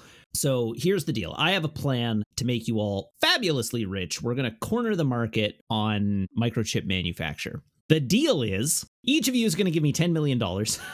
I think, is it 10 or 100 million? It might even be $100 million. Like it's some obscene amount of money. Each of you is going to give me $100 million. And then one of the guys around the table looks and he's like, also, you want half of our gross yearly revenue. This is outrageous. There's no conceivable way this is a good idea. Absolutely not. I want no part of this. And so Zoran is like, all right, very well, of course. So this movie is a stealth Goldfinger remake. It kind of is, yeah. Just in case you hadn't noticed, the plan is basically very similar. And the way it's revealed is very similar. The one guy's like, I want no part of it. And he's like, all right, cool. Well, if you would wait outside, obviously the details of the plan have to remain confidential, but Mayday will pour you a drink. So Mayday leads the man out into the hallway and down a flight of stairs. And as he gets to about halfway down the flight of stairs, Mayday stops behind him. And she flips a switch and the floor opens out of the bottom of this stairway. And then the steps turn into a ramp. And the man slides down the steps and out this trap door, which is in the bottom of a blimp. And the man just falls to his death in the ocean. Yeah, great dummy shot, though. It is a great dummy shot. This man, the character credited as Taiwanese Tycoon, is played by Anthony Chin. And would you believe? Of course you would. Why wouldn't you believe this? This is the 4th time we've seen this man. Of course it is. Yeah. Going in reverse chronological order, he played the man in the red jumpsuit who opens and closes the crater in You Only Live Twice. Okay. He plays Goldfinger's waiter who delivers Bond and Pussy Galore their mint juleps. Okay. And he plays the man running the detox machine in Dr. No. Huh. Hard to spot him in Dr. No as he's wearing one of those stupid hats. No doubt. But yeah, he's been in 4 different Bond films as unnamed characters. But this is definitely his grandest exit. Yeah. So I actually misled us here a little bit because we don't get the full villain monologue here. We just get the indication that like the plan revolves around Silicon Valley. Silicon Valley, California is the competition. That's where all the microchips are made. And in order to corner the market on microchip manufacture, they need to do something about Silicon Valley. But the man leaves and gets dropped out of the bottom of the blimp. And Mayday walks back in and sort of nods to Zoran that like he's been taken care of. And Zoran just quips to the room, does anybody else want to drop out?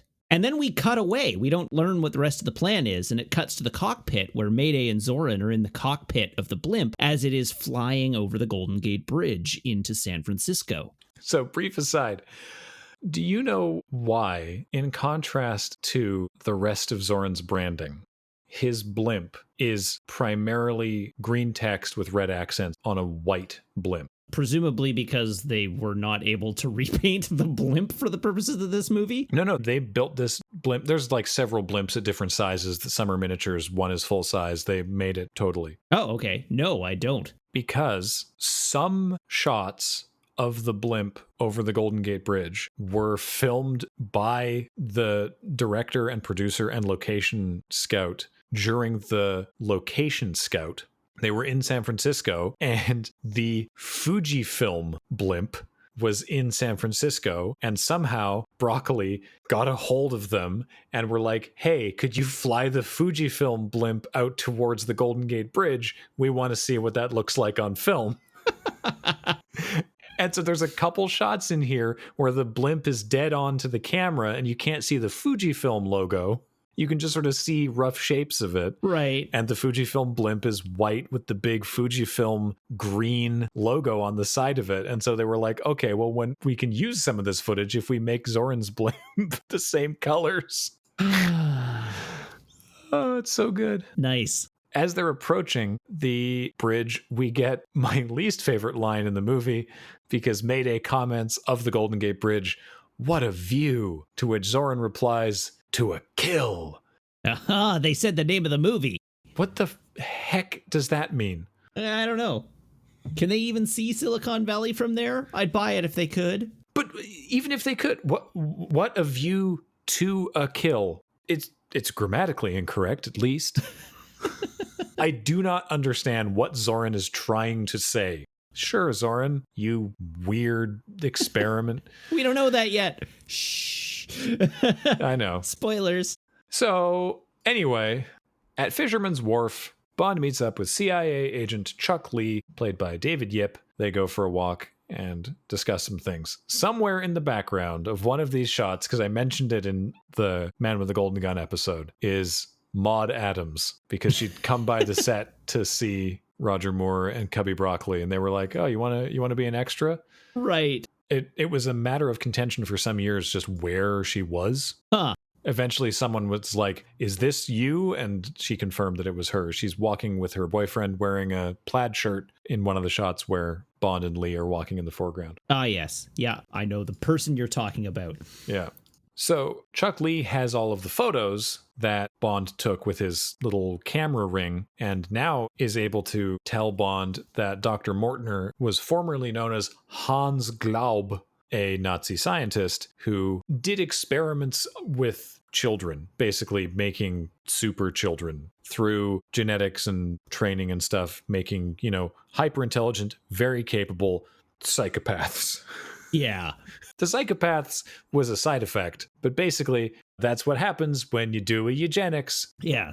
The implication here, they both sort of figure that it's probable that Zoran is one of the kids. They don't know for sure, but it's probable because he's the right age and he's from the right part of the world, and his association with Hans Glaub is indicative that there's a relationship there. So Bond is like, nah, it makes sense. And then he starts asking about what Zoran could be up to. And they don't really seem to have much idea. But Chuck Lee introduces Bond to a local fisherman because Bond is asking about the oil operations. He's like, well, he's got an oil pump out in the bay.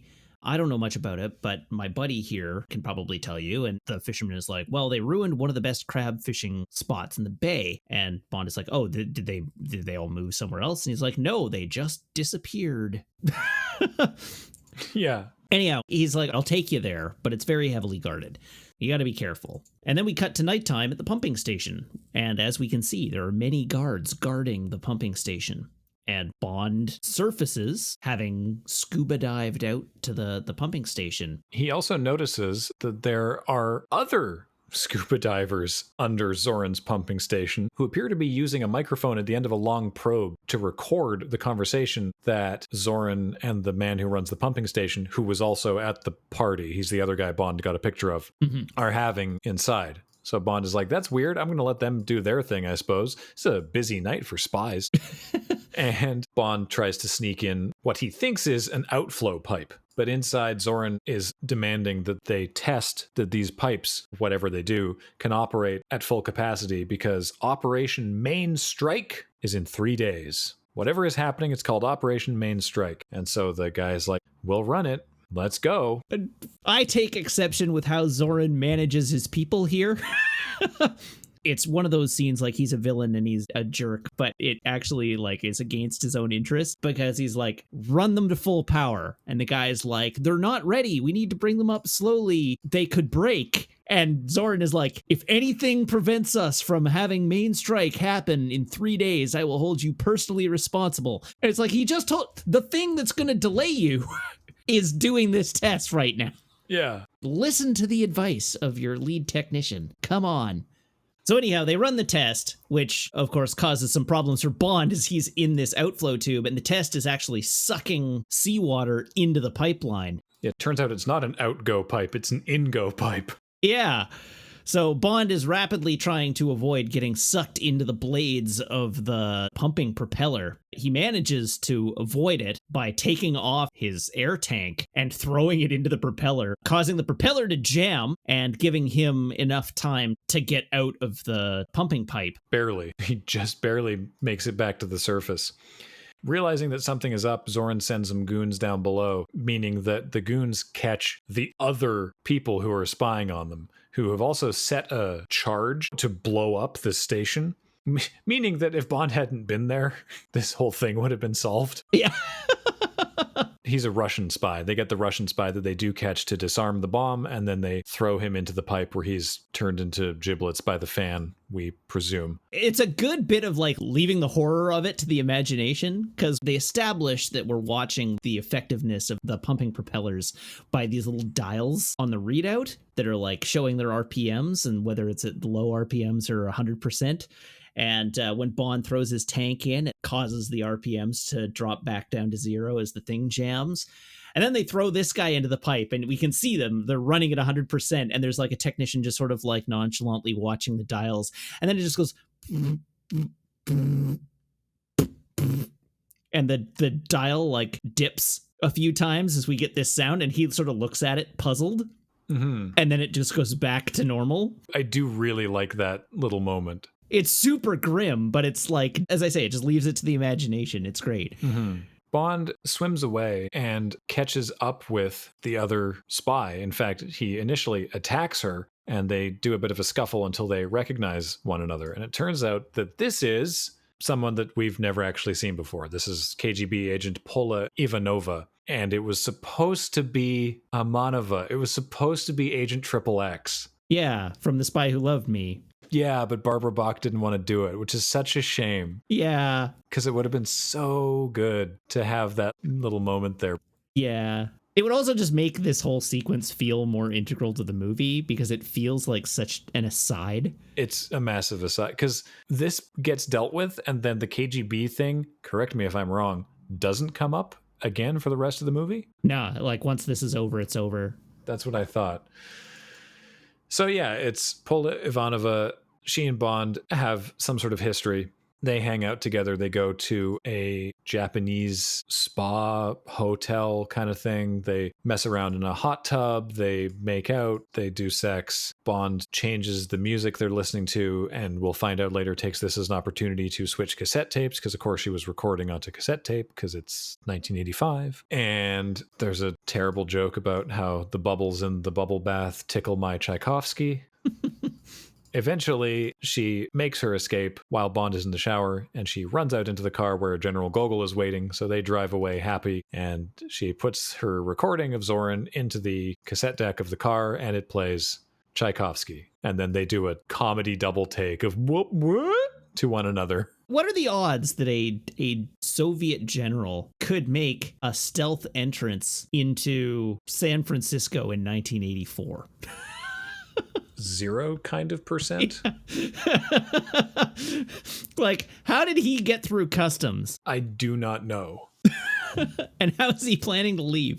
Anyhow, that's it. That's all. Why they don't immediately pump the brakes and tear back there, I don't know, but we cut to Bond writing down information from the tape, which is Silicon Valley, 3 days, main strike. So Bond goes to City Hall, San Francisco City Hall. He pretends to be a reporter from the London Financial Times and is asking the mayor questions about Zoran. And the mayor is effusive with his praise. He's just really happy to talk about Zoran and how great he is for the local economy and how definitely not on Zoran's payroll I am. That doesn't actually come up in conversation, but it's like, you are a toady. Oh, yeah. You are government bending over backwards for big corporations. You've been paid off. Mm-hmm. And he's like, these oil pipelines that he has, why is he pumping seawater up? And the guy just is like, oh, common safety test. They pump seawater through the pipelines to check for leaks because it's not as dangerous as oil. Goodbye. And Bond is like, oh, I wouldn't have thought of that. That's very clever. As Bond is getting onto the elevator, he notices that the mayor is being approached by Stacey Sutton, who is still in this movie. And is apparently working at City Hall, despite having been paid $5 million. Yeah, because he did ask the CIA agent to try and find her, and he basically said, you know how many S. Suttons there are in the U.S.? Like, she could be anywhere. And it turns out that she's right where Bond already is. I should explain a bit about Tanya Roberts. She was coming off of being in Charlie's Angels. Oh, of course. That's where I recognize her from. Now, you might be forgiven for not recognizing her because I didn't realize that Charlie's Angels had such a rollover cast in their 5 years. Did you know that Farrah Fawcett was only in the first of 5 seasons? No, I didn't. Yeah, I was surprised to read that as well. She was replaced by Cheryl Ladd, who was there for the other 4 seasons. Huh. I had to look this up, so now everyone gets to know about the cast changes in Charlie's Angels. Farrah Fawcett was only there for the first season, and they were like, but you signed 5 years, and she said, don't care, want out, me and my amazing hair are leaving. And she returned for guest appearances in seasons 3 and 4. Jaclyn Smith is the only one that was there the entire time. Mm-hmm. Kate Jackson was there from season 1, 2, and 3. After Kate Jackson left, she was replaced with Shelley Hack. And after Shelley Hack left, Tanya Roberts was there for the 5th and final season. Huh. And while View to a Kill was not a huge launch pad for her career as it has been for some other Bond actresses, she did eventually find success as the character of Midge Pinciotti in 81 episodes of that 70s show. So Bond tails her home. Yeah, why not? And she pulls up to this enormous, ginormous house. This is the kind of house that you might describe as a mansion in a city if we hadn't already seen the palatial estate of Max Zorn, which I have previously described as a mansion. Mm-hmm. This is a very, very large, like, estate house kind of thing, but not opulent. Yeah, and as he's tailing her there, we get a close-up of the crest on the truck she's driving, which is the California Resources Agency, Department of Conservation for Mines and Geology. Mm-hmm. So what is a geologist who works for San Francisco City Hall doing living in this massive house in the California countryside? And we'll find out. Mm-hmm.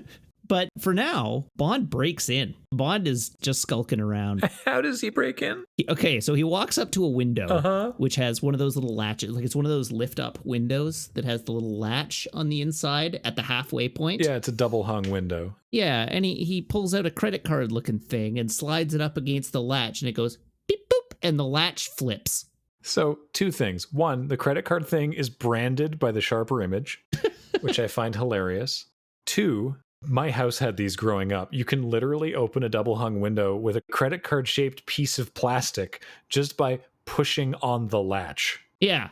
You do not need some bizarre Sharper Image, presumably magnetized piece of spy tech. Oh, God. To do this for you. Oh, it's so silly. Yeah. So anyway, he slides up the window, he climbs in and finds it empty. Like, it's very sparsely decorated. There's very little left. Even the carpet runner on the stairs is missing. Yeah. And as he goes up the stairs, a cat runs by going, "Meow." Blofeld. He skulks around upstairs and eventually comes to the bedroom, which is furnished. And he opens it and looks around. And as always seems to be the case, whenever Bond is infiltrating a lady agent or character's room, the shower is running. So he walks over to the ensuite door and pushes it open. But there's no one in the shower. And as he walks into the bathroom, we see from behind him the closet door open and Stacey Sutton steps out, shotgun in hand, and tells him to come out real slow and not make any fast moves. And she accuses him of being a Zoran stooge, here to convince her to accept the $5 million payment. And Bond is like, no, that's not why I'm here. And she's like, all right, well, whatever, doesn't matter. I'm going to call the cops. And he's like, no, I'm a reporter with the London Financial Times. I'm trying to do a report on Zoran. I just am here to get information. Like, can you help me? And she's like, don't care, calling the cops. And she goes to call the cops and finds the phone line has been cut. And this causes Bond to be like, huh? He immediately realizes something is wrong. And upon realizing that something is wrong, he turns around and there's a goon in the window with a gun.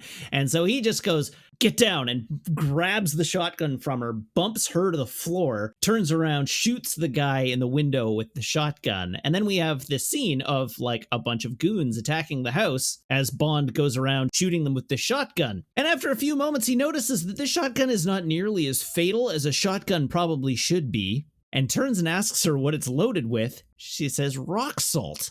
So he's just dusting these dudes with rock salt, which still would hurt, but is decidedly non-fatal. So we have a fight all around the house as Bond is dealing with these goons. There's a fun fight in the room where there's a vase on a pedestal, and every time they get into a situation where the vase is in danger, she screams, "Not the vase!" I don't think at any point Bond actually threatens to use it. I think most of the scene is him saving it from being knocked into by the baddies. The only time he is like, it gets knocked off the pedestal and he grabs it the first time, and he's raising it above his head when she shrieks, and he's just like, oh, okay, and then puts it down and punches the guy. And then it spends the rest of it just like playing keep away with the vase, trying to continually put it back on the pedestal or keep guys away from it until they finally have him on the ropes. And he grabs the vase at one point to save it and then hands it to her and is like, here, hold this, while he's still fighting the dudes. And she just goes, what the heck? Hefts it up and smashes it over a guy's head and says, sorry, Grandpa.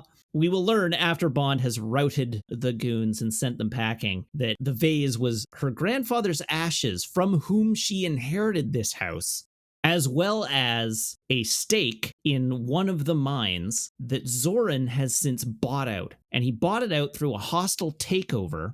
And so she's been fighting it in court, trying to retain her claim, and she has had to sell almost all of her worldly possessions, basically the entire contents of this house, in order to finance her legal fight against Zoran in order to retain control of her mine. And she is losing. It's not going well. And so the $5 million was a payoff to basically shut up and go away. That's right. So she says she hadn't cashed the check yet, but Bond and the goons have consequently convinced her not to, and she tears up the check.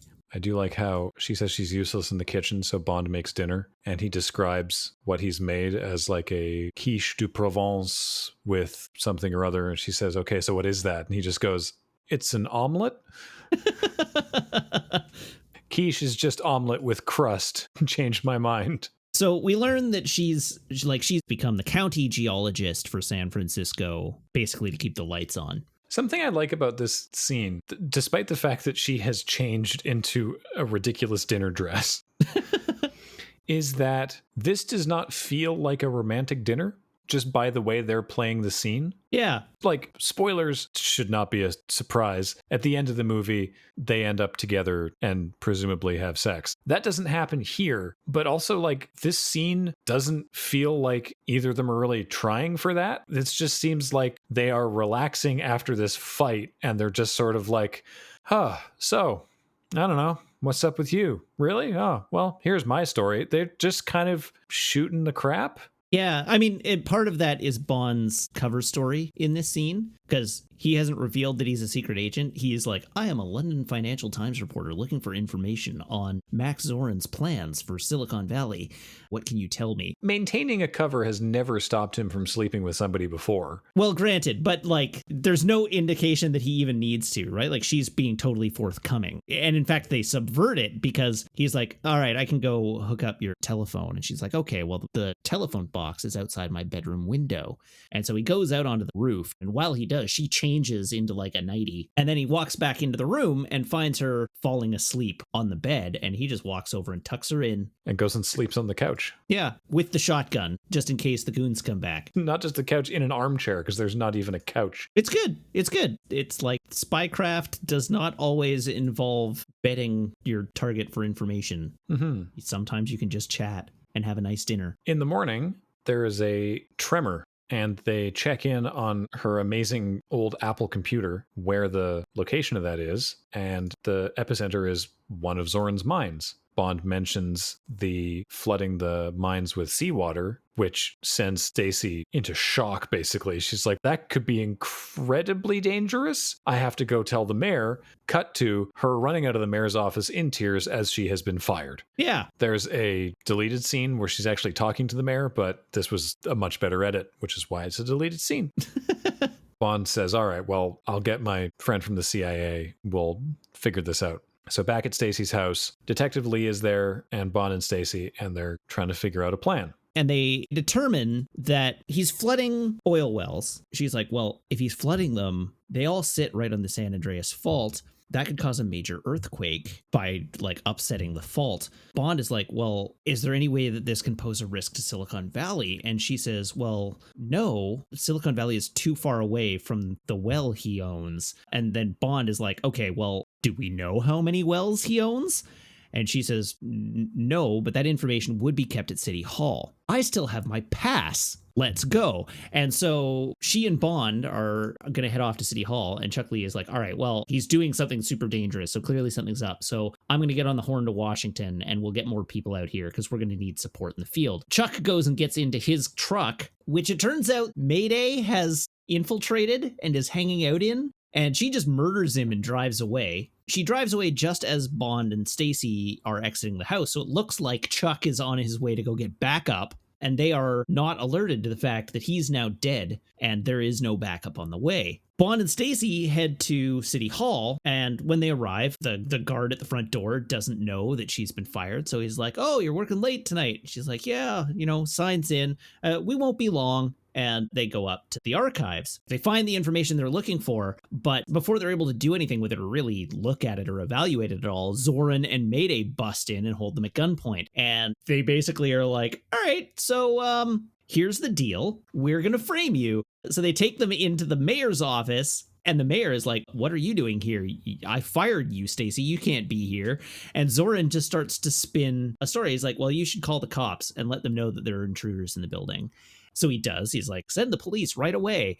And then Zoran is like, all right. And so here's what happened. These two people broke in, one of them enraged at having been fired earlier in the day. The police arrived and they found the mayor shot dead. And the two perpetrators, having set fire to the building, tried to escape, but they were caught in the fire and consumed by the flames.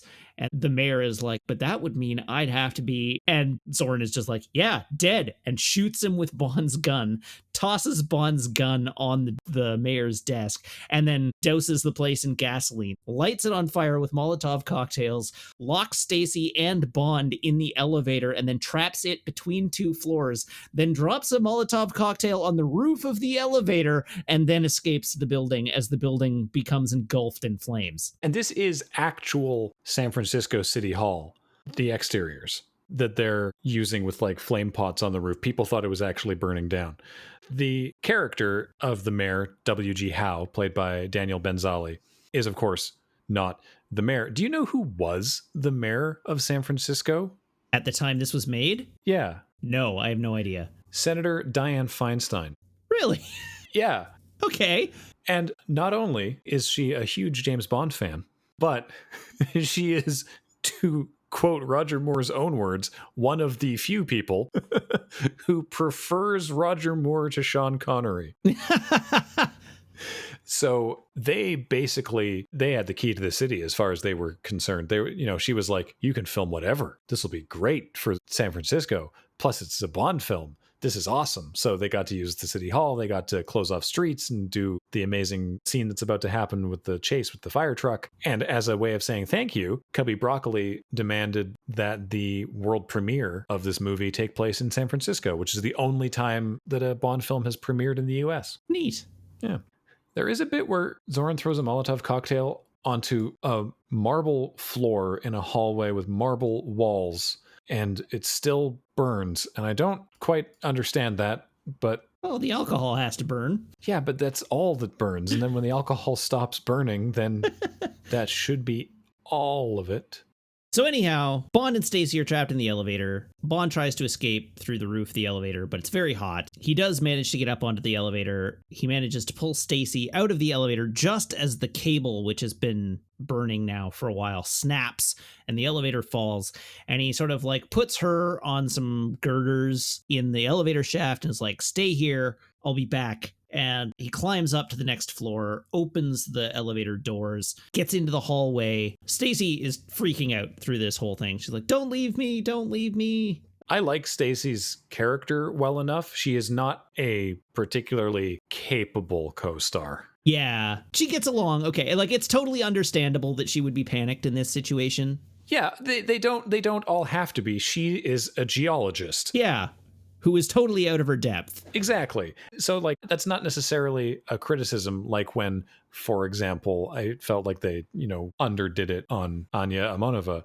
I actually think Stacey's character is fine, but she is, particularly in this sequence, fairly useless. Yes. So anyhow, Bond does rescue her.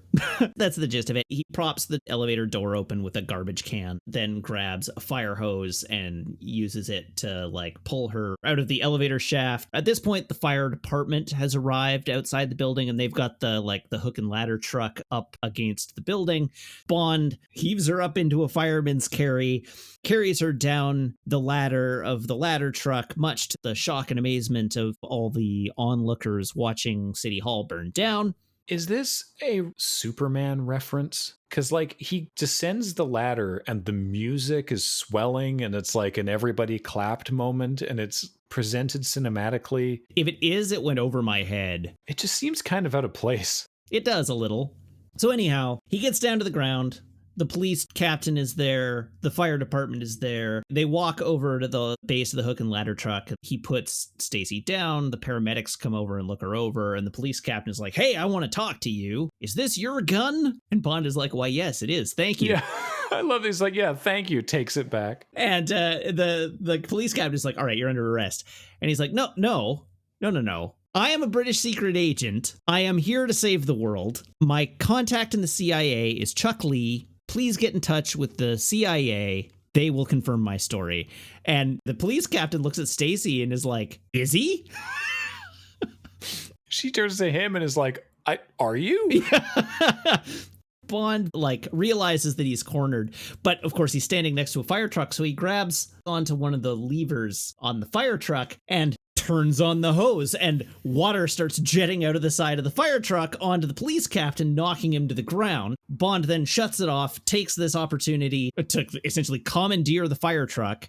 And we get another great chase scene through the streets of San Francisco of Bond in this giant articulated hook and ladder truck with the cops hot on his tail. And one of the firemen, as he's leaving, is like, wait, the ladder's not locked. And it's one of those long articulated ones that has the you steer at the back as well as the front.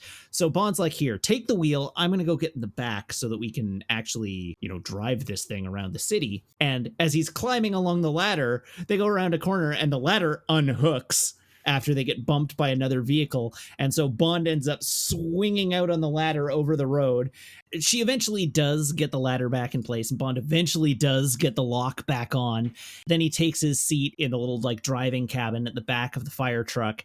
The scene sort of reaches its climax as the police captain calls ahead to the local drawbridge operator because the fire truck is heading towards this drawbridge. And so the drawbridge operator is like, you want me to throw it now? Okay.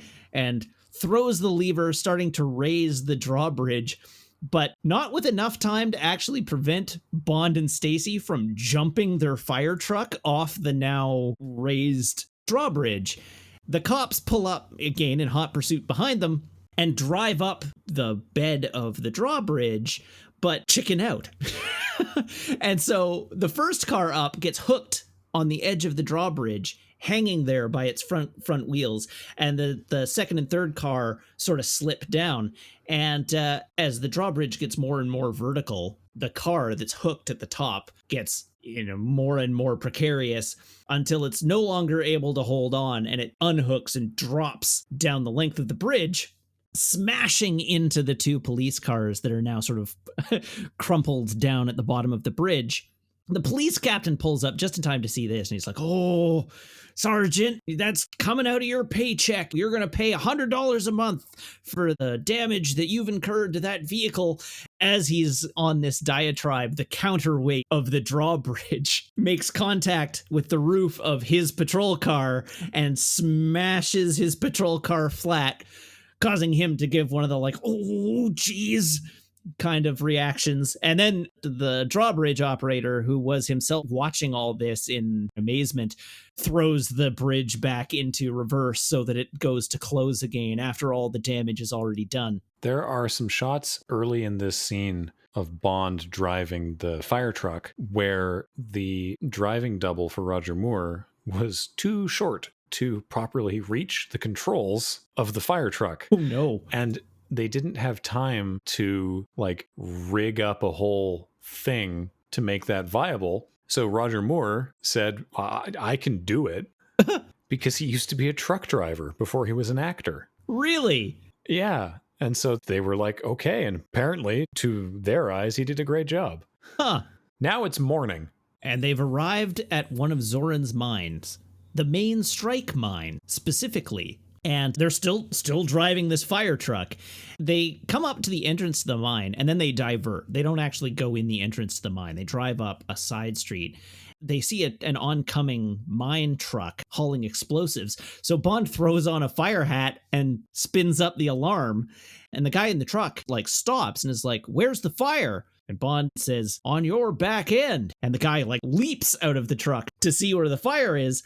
As he's looking and not seeing any fire, Bond sneaks around the other side of the truck and punches him out cold. And then he and Stacy hop into the explosives truck, Stacy having taken the previous driver's overalls and hard hat, and Bond was already wearing like workwear and like a leather jacket. And so he pulls up to the entry gate, and the security guard at the entry gate is like, "Wait a minute." Bond is like, "Ah, geez, we're rumbled," looking a little awkward, worried that they've been discovered and they're not going to be able to do anything.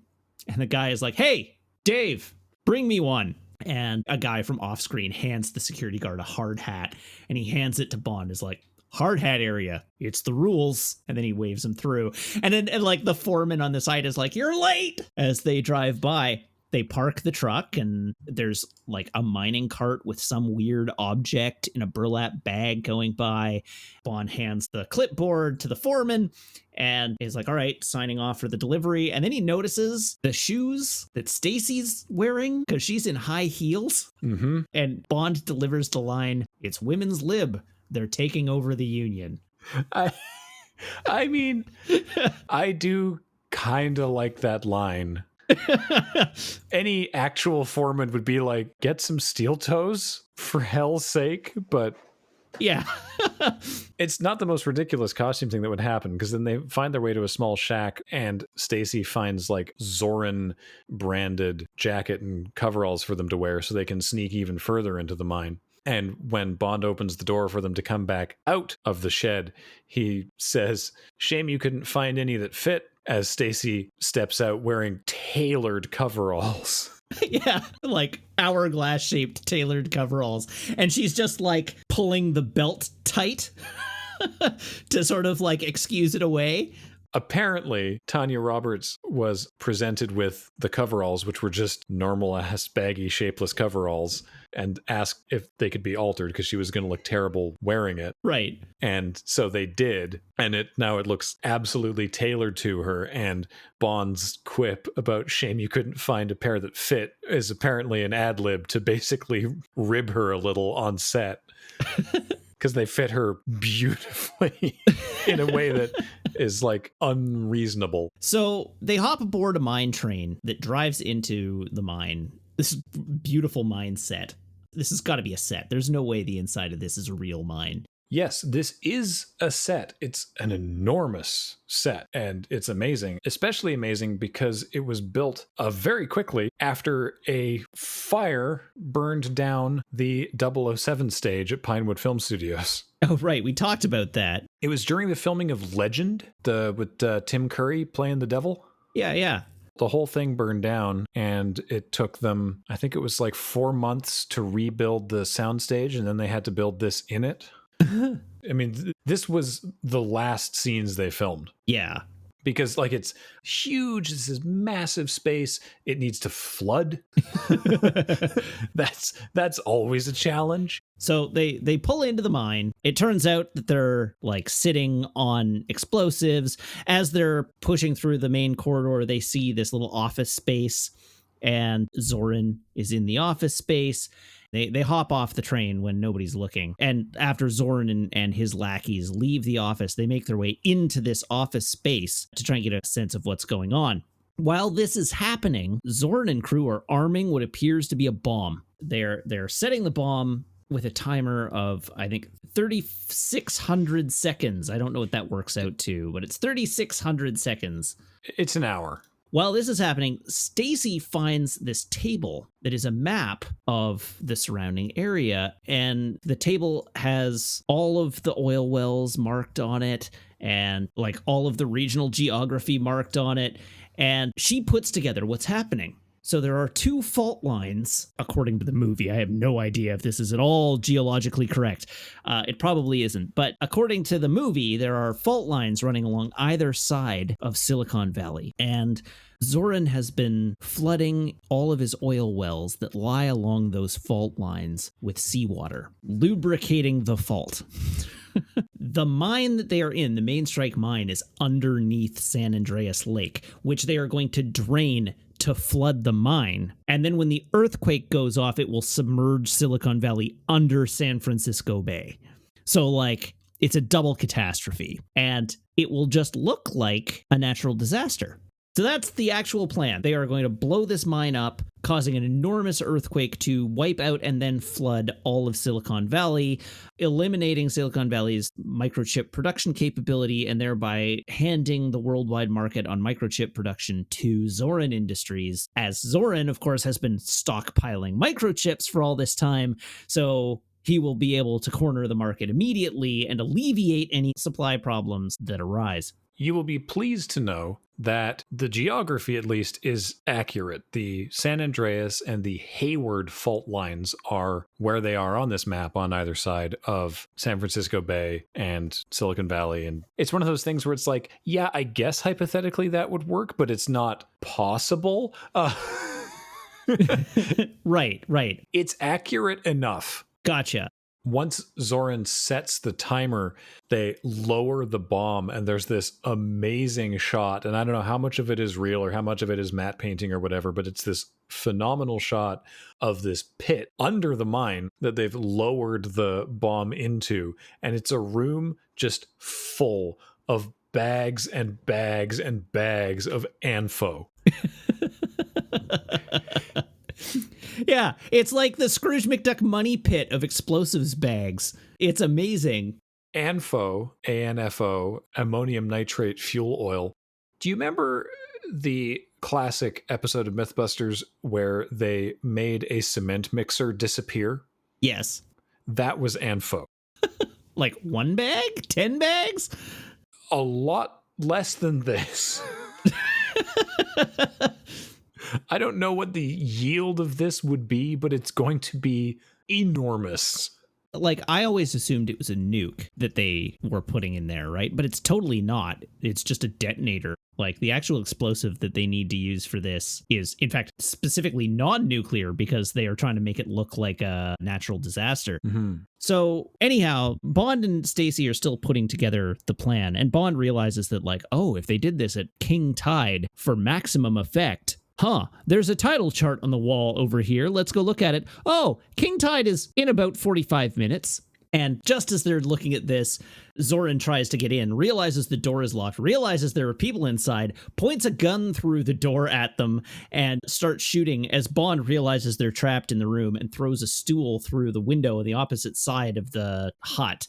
They leap out the window and begin trying to make their escape. And this is where things go all sorts of wrong for everybody involved. Zoran and his 3 hench ladies are chasing Bond, shooting at him as Bond runs off down a corridor. Zoran sends his 3 henchwomen after them. and they run off down this mine corridor. Bond finds like a side path to go down, thinking that he's gotten away, but as he's doing this, a mine train is coming in the other direction. So Mayday runs up to the driver of the mine train and is like, "Did you see anyone go this way?" And the guy is like, "No, I saw no one." So she immediately puts together that he's run down this side corridor. So she makes chase, just pursuing Bond and Stacy. All of this is going on, and Bond and Stacy are trying to find their way out. And they ultimately find an air shaft that they're going to try and climb out to get out of the mine.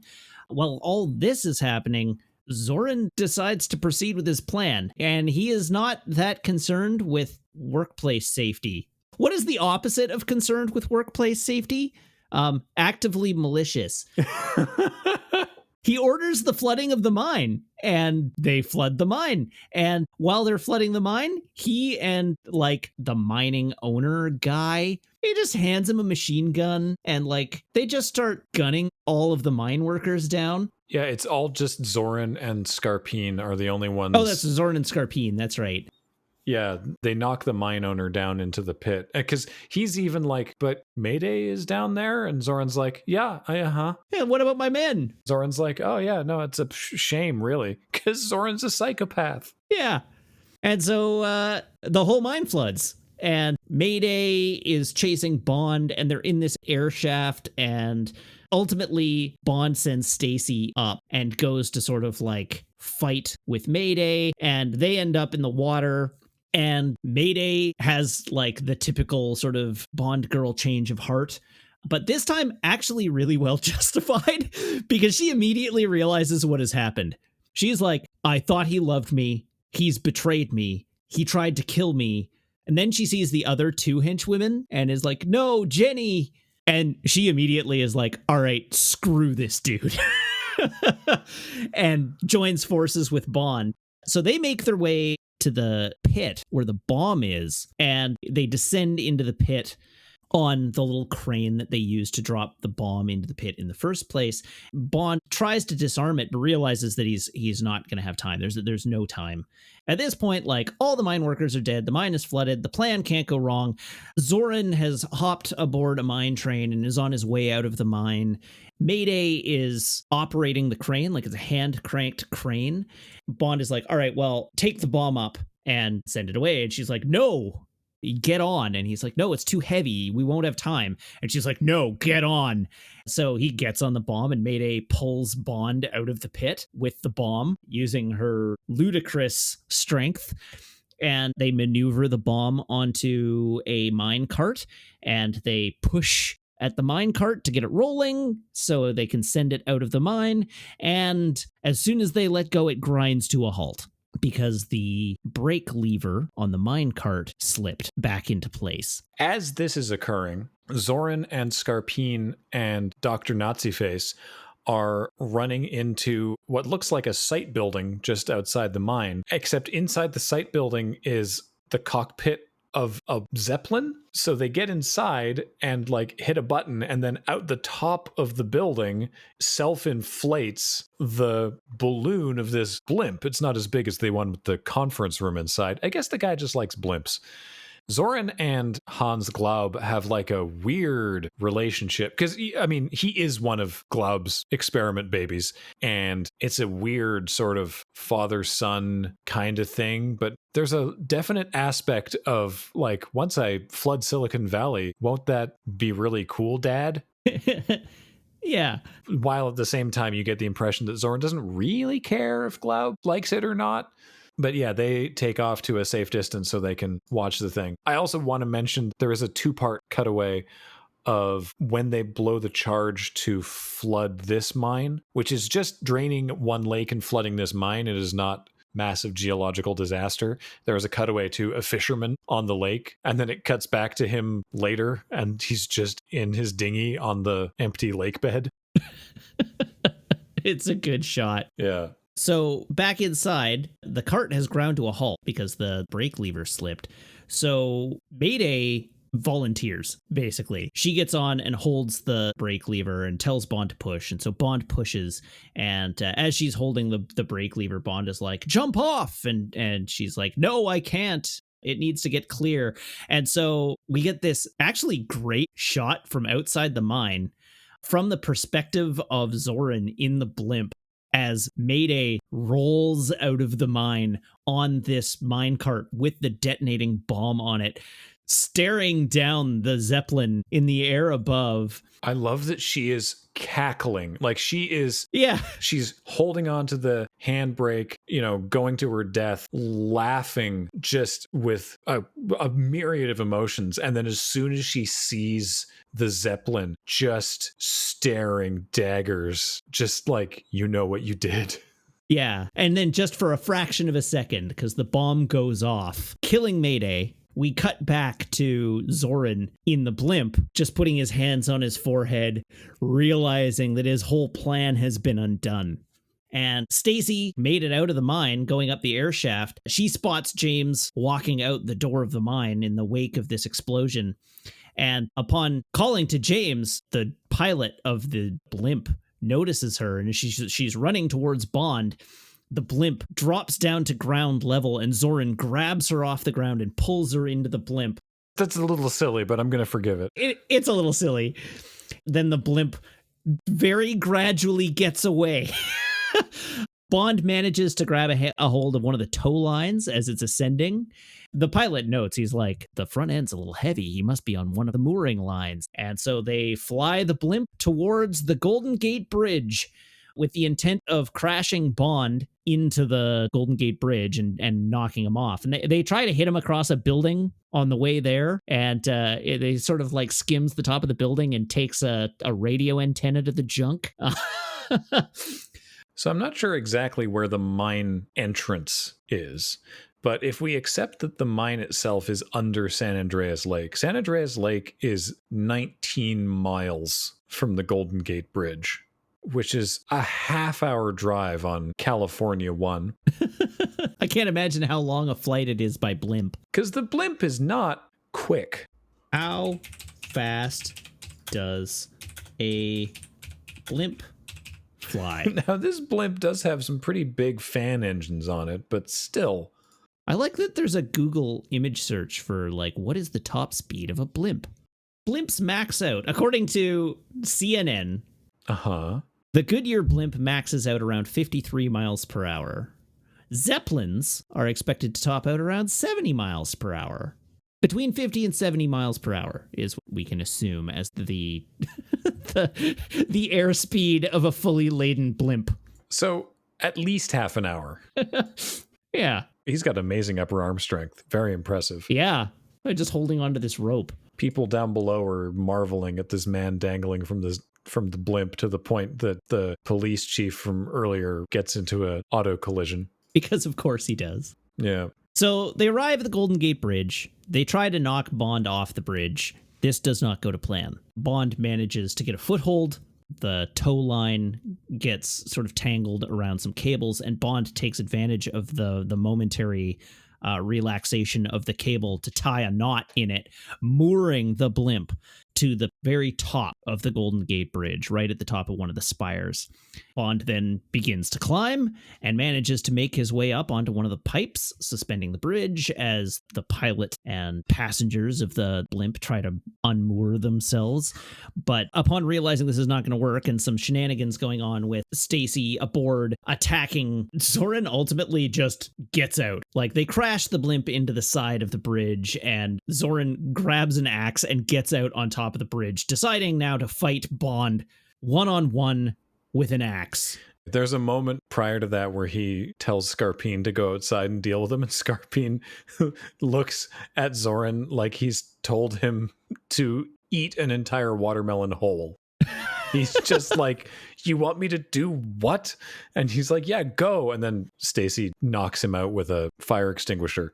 So then he goes outside by himself. I gotta say, this whole scene plays very well. This is like well shot, a great use of miniatures and set reconstruction and location footage. There's good tense moments. I'm a little bummed we're still using rear projection in 1985. At least it looks good. Yeah. It looks better than it has previously. It's not as obvious, which is partly because they're not moving, right? Like, they're still shots. Yeah. There is a real butthole clencher of a moment in this scene, which I equal parts enjoy, and it just makes my stomach turn. Stacy and Bond are on the pipe, and they fall. Mm-hmm. And they land horizontally on the pipe below the like safety wires. And they're perpendicular to the pipe, and they roll before managing to catch themselves. And it's like, that is so close to falling off. It's nerve-wracking if you're invested in this scene at all. When it happens, it's like, oh, that's a fatal fall. They're not recovering from that. So anyhow, we have an axe fight at the top of the Golden Gate Bridge. Axe fight on the Golden Gate Bridge. Yeah. So Bond manages to get Stacy down onto one of the suspension rigs so that she's sort of out of harm's way. And then Bond and Zorin have an axe fight. Like, Zorin goes to axe Bond, but he hits one of the safety wires. Bond manages to grab onto the axe, holding it down, and kicks Zorin's feet out from under him. Zorin falls, manages to grab onto the pipe, but can't hold on, and sort of like scrabbles at the pipe, but he then falls to his death at the base of the Golden Gate, well, in the ocean at the base of the Golden Gate Bridge. As he's scrabbling for his grip, Hans Glaub is screaming, Max, because he's, there is that weird sort of father-son thing. And just before he falls, Zorin has this sort of he's almost laughing. He has this look on his face of just like, oh, wow. Of just kind of like, oh, is this how it's going? Okay. Yeah. It's kind of funny to him. Yeah. And like almost sort of a laugh of disbelief. Yeah. It's just like a really great performance from Christopher Walken. Yeah, it's awesome. Great dummy fall. With the legs bent backwards and the whole bit. You'd think they could put something rigid in there so that wouldn't happen. Yeah, you would hope. So anyhow, that leaves only two people aboard the blimp. There is the currently unconscious Scarpine, and there is Dr. Glaub. And Dr. Glaub, having just witnessed the death of Zorin, decides it's up to him to save the day. He's got a revolver, so he takes all of his shots at Bond, but Bond manages to swing under the pipe where Stacy is and is thus protected from bullets. Glaub is like, all right, well, we have one other weapon up our sleeve, and he goes to the back of the blimp and pulls out a stack of dynamite and lights the fuse and runs to the door, planning to throw the dynamite at Bond and blow him up. Bond realizes this, grabs the axe, and cuts the mooring line that's tying the blimp to the bridge. This causes the blimp to lurch backwards because the engines have been going full speed and it had been like caught at a sort of like tense angle. So as it lurches backward, that knocks Glaub to the back of the cabin just as the dynamite fuse runs out. And the entire cabin explodes in a dramatic fireball, and the balloon portion up top crumples as the blimp is destroyed with everyone aboard. Why does Zorin have sticks of dynamite on his blimp? Why not? Fine. I accept that as a response. Yeah. We then cut back to MI6, where Bond is being presented the Order of Lenin. Yeah. By General Gogol. I guess this is the payoff for the KGB thing. Yeah. The Minister of Defense is there, and he sort of quips to General Gogol. It's like, I would have thought that the destruction of Silicon Valley would have been extremely beneficial to you in the Soviet Union. And General Gogol laughs and is like, but where would Russian technology be without them? And so that's Bond's praise at the end of this movie. And then he's like, all right, well, where is Bond? I'd like to speak to him. And we do the normal situation at the end of a Roger Moore Bond movie where we locate Bond getting it on. And in this case, it is the little robot dog that Q introduced us to at the beginning of the movie has made its way into Stacy's house and is sort of trundling along on the floor. How it got up the stairs, your guess is as good as mine. Why is Q piloting this from an RV parked outside the house? Why doesn't he just go to the house? In fairness to this scene, because I have forgotten one important point, General Gogol believes he's presenting this medal posthumously because everybody at MI6 thinks Bond is dead. because they haven't been able to find him. And so MI6 is still looking for him, but they basically in that meeting declare him missing in action. And then, yeah, as you mentioned, Q is like driving this little robot dog from an RV outside Stacy's house instead of just going up to Stacy's house and knocking on the door like a normal person. But no, he's driving the little recon dog through the house, and he drives up to the bedroom door into the ensuite bathroom where Bond and Stacy are in the shower together, and he raises the little robot dog's head to peer at them, and Bond notices that this is happening, and so he throws a towel over it so that it can no longer spy on them. Q confirms that Bond is still alive and that he is just cleaning up a few details. And then the movie ends as Stacy says, "Oh, James," and they start smooching and sink back into the shower. Why do they sit down in the shower? I said sink down. They just sort of like, I don't know. I mean, sitting down in the shower is extremely comfortable. But two people to do sex? I know. It's just for dramatic effect. There's a bed right there. And then the super sweet song starts playing again over the credits. Yeah, and a bunch of B-roll shots of San Francisco. So what'd you think? It's great. I liked it previously. I still like it.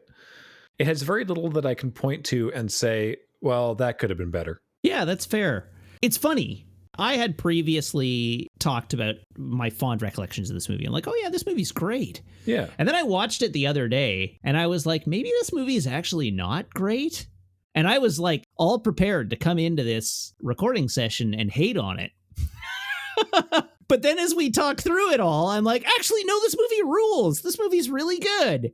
I was like, oh, maybe this movie's kind of stupid. But no, I mean, it's stupid, but it's stupid in a good way. The action scenes are good. The spycraft is good. It's a little all over the place, but not in a way that's completely unreasonable for a Roger Moore Bond movie. Like, I don't know. I had a lot of fun talking about it today. Yeah, like the only, I guess, criticism I could say was like maybe the scene with the KGB spy and the sort of the fake out bit with Gogol in the middle there. That kind of doesn't add anything. Like Zoran having been a KGB agent doesn't add anything to the movie. No, all it adds is 20 minutes of runtime. Yeah, like the bit at the end with the Order of Lenin is funny, but you could have removed the scene with Walter Gotell and Dolph Lundgren and then removed the scene where Bond shacks up with the KGB agent. Yeah. And figured out some other way to just have Bond listen and hear Silicon Valley main strike 3 days. Yeah. Zoran's evil enough as it is. He's already a billionaire industrialist Nazi super soldier experiment. He doesn't also need to be colluding with the Russians. Mm-hmm. But those scenes are fine. Like, I don't think that the inclusion of those scenes harms the movie. It just might have been improved without them, maybe. Yeah, I think it loosens the movie, right? I think my major complaint about this movie is that it is very all over the place. Big time. A lot of what's in here actually functions really well. Like the actual mechanics of the film are pretty good. Yeah. I think you could excise that entire diversion from the film and the film would lose nothing.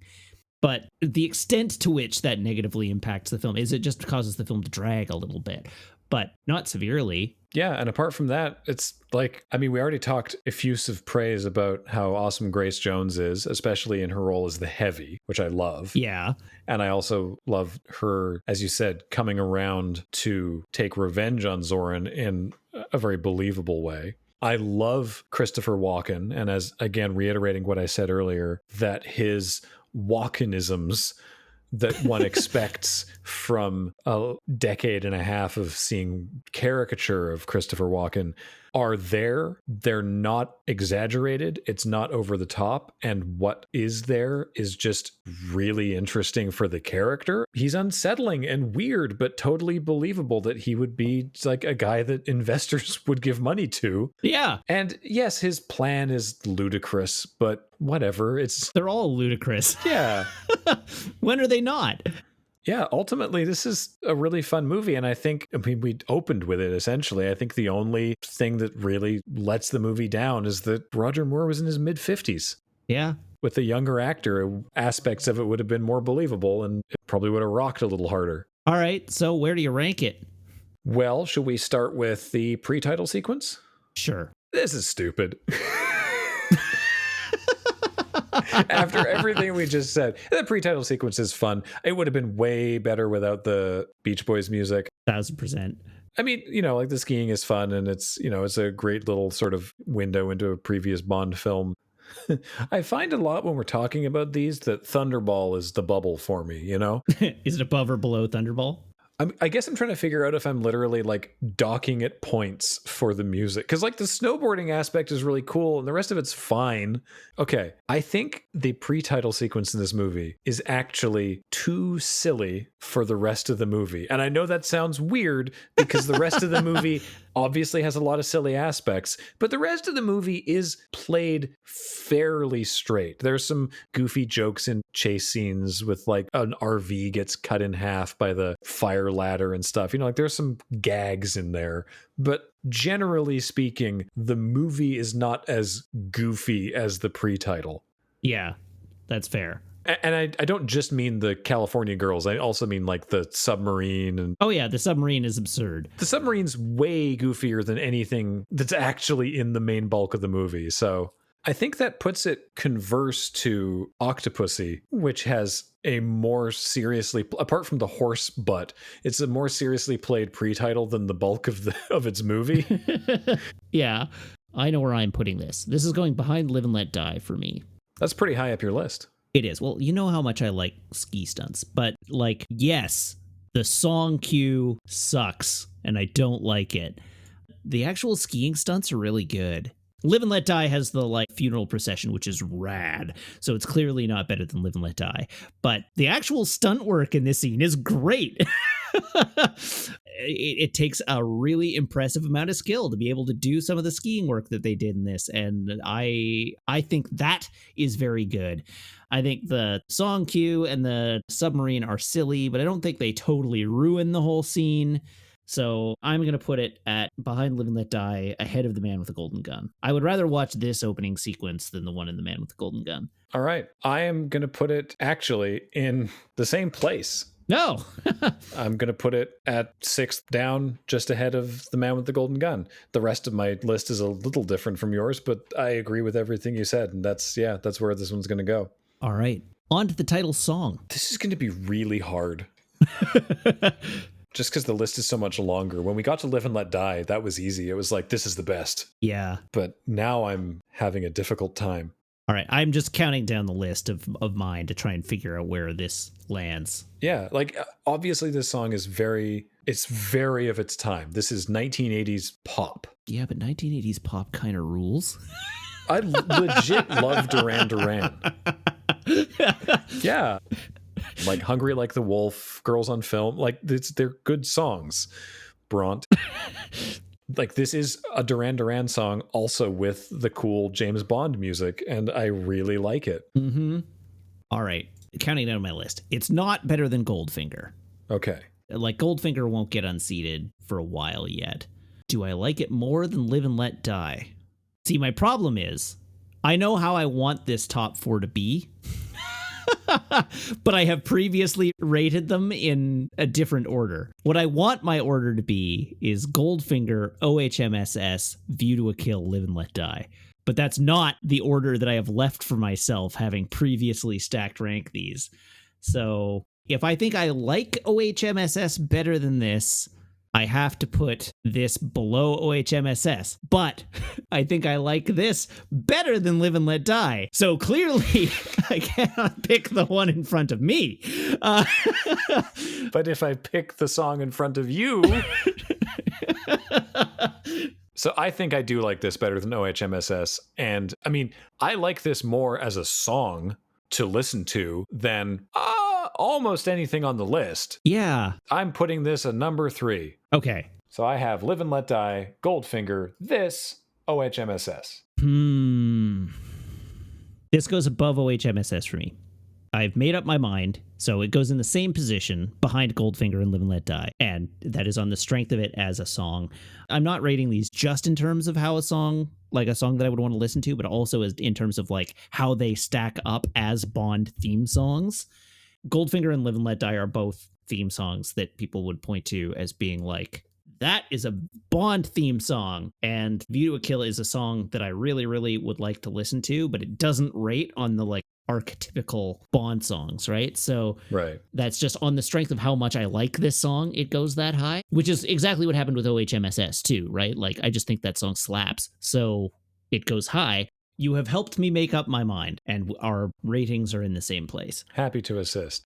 The film as a whole. I've been looking at my list as it exists currently, and based on that, I am able to make a pretty fast call that this movie right now for me is number 6. Number 6. Yeah, I have Live and Let Die, OHMSS, From Russia with Love, Goldfinger, For Your Eyes Only, and View to a Kill. I think it's really good. I think it's a great Bond movie, and I think it's a really fun movie. Yeah, it is really good. So, like, I know it's going to be in the same range for me. It will fall somewhere between For Your Eyes Only and The Man with the Golden Gun. But I haven't figured out where yet. I've been sitting here staring at it, trying to figure it out. It's funny because, we talked about this before. For me, between For Your Eyes Only and Man with the Golden Gun is View to a Kill. But for you, you've got 4 movies in there. Okay, I clearly like this better than The Man with the Golden Gun. The funny thing is that all the Connery Bond movies continue shifting further and further down my list, right? Like, the only 2 that I hold in particularly high regard are Dr. No and From Russia with Love. Goldfinger, Thunderball, Diamonds, and You Only Live Twice are all in the bottom half of my ranking at the moment. Do I think this is better than Goldfinger? Yes, I do. Do I think this is better than Moonraker? Slightly more confident? Yes. Like, I don't know. This is really tough. It's only going to get harder. I know. The thing is, like, it's so difficult when it's fundamentally we like all of these and would watch any of them again. If someone's like, hey, do you want to watch a Bond movie? Yes. Which one? You pick. Yeah. If they said Never Say Never Again or Casino Royale 1967, I might be like, what else you got in the bin? How about Die Another Day? Don't do that. I mean, I haven't seen it in a long time, but if memory serves me, I do not like that movie. Man, it's tough. I don't know. I think maybe I go a little lower on this one than you. I was initially thinking between For Your Eyes Only and Dr. No, but I actually think maybe this belongs just behind Moonraker. Because I think Moonraker is unambiguously a ton of fun. It definitely is. It's that weird middle space of Bond movies, right? Where they're not the best Bond movies, they're not the worst Bond movies.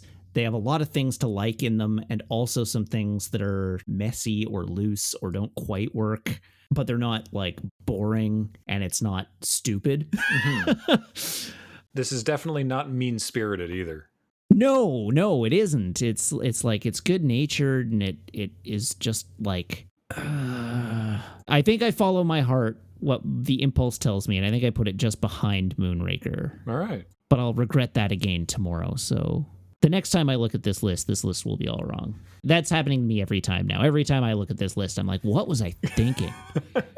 I only ever look at the list when we have to think about it. Me too. And then I go, what was I thinking?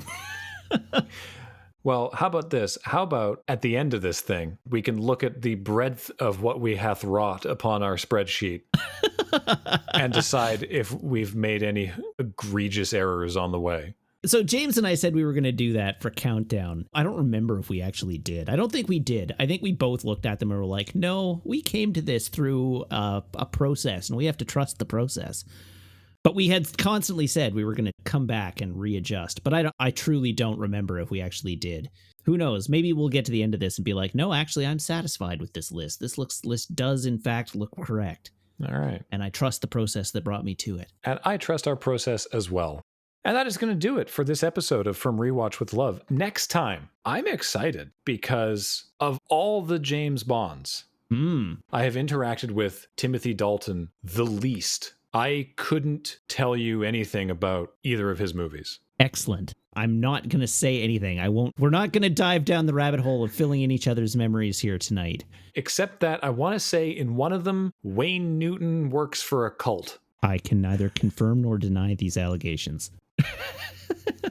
But yes, next episode will be The Living Daylights from 1987 with Timothy Dalton and directed by John Glenn, same director as View to a Kill. So that'll be interesting as well. I can't wait. Until then, I've been Graham Stark, and with me, as always, has been Matt Wiggins. Matt, thanks so much. You're welcome. And I want to shout out to Featherweight for our art and Matt Griffiths for all of his hard work on the video versions of this podcast. They're really worth a watch if you're only listening. There's some good stuff in there. And a very one-sided fight over suit styles. We didn't even talk about his fashion. He has me at a disadvantage because he gets last word on any comment I make about fashion in a podcast recording. Surely he would never use that power for evil. Surely. Heather does podcast admin for us. And of course, you support this show and everything we do with your kind support of our Patreon at patreon.com/loadingreadyrun. So until next time, this podcast will return.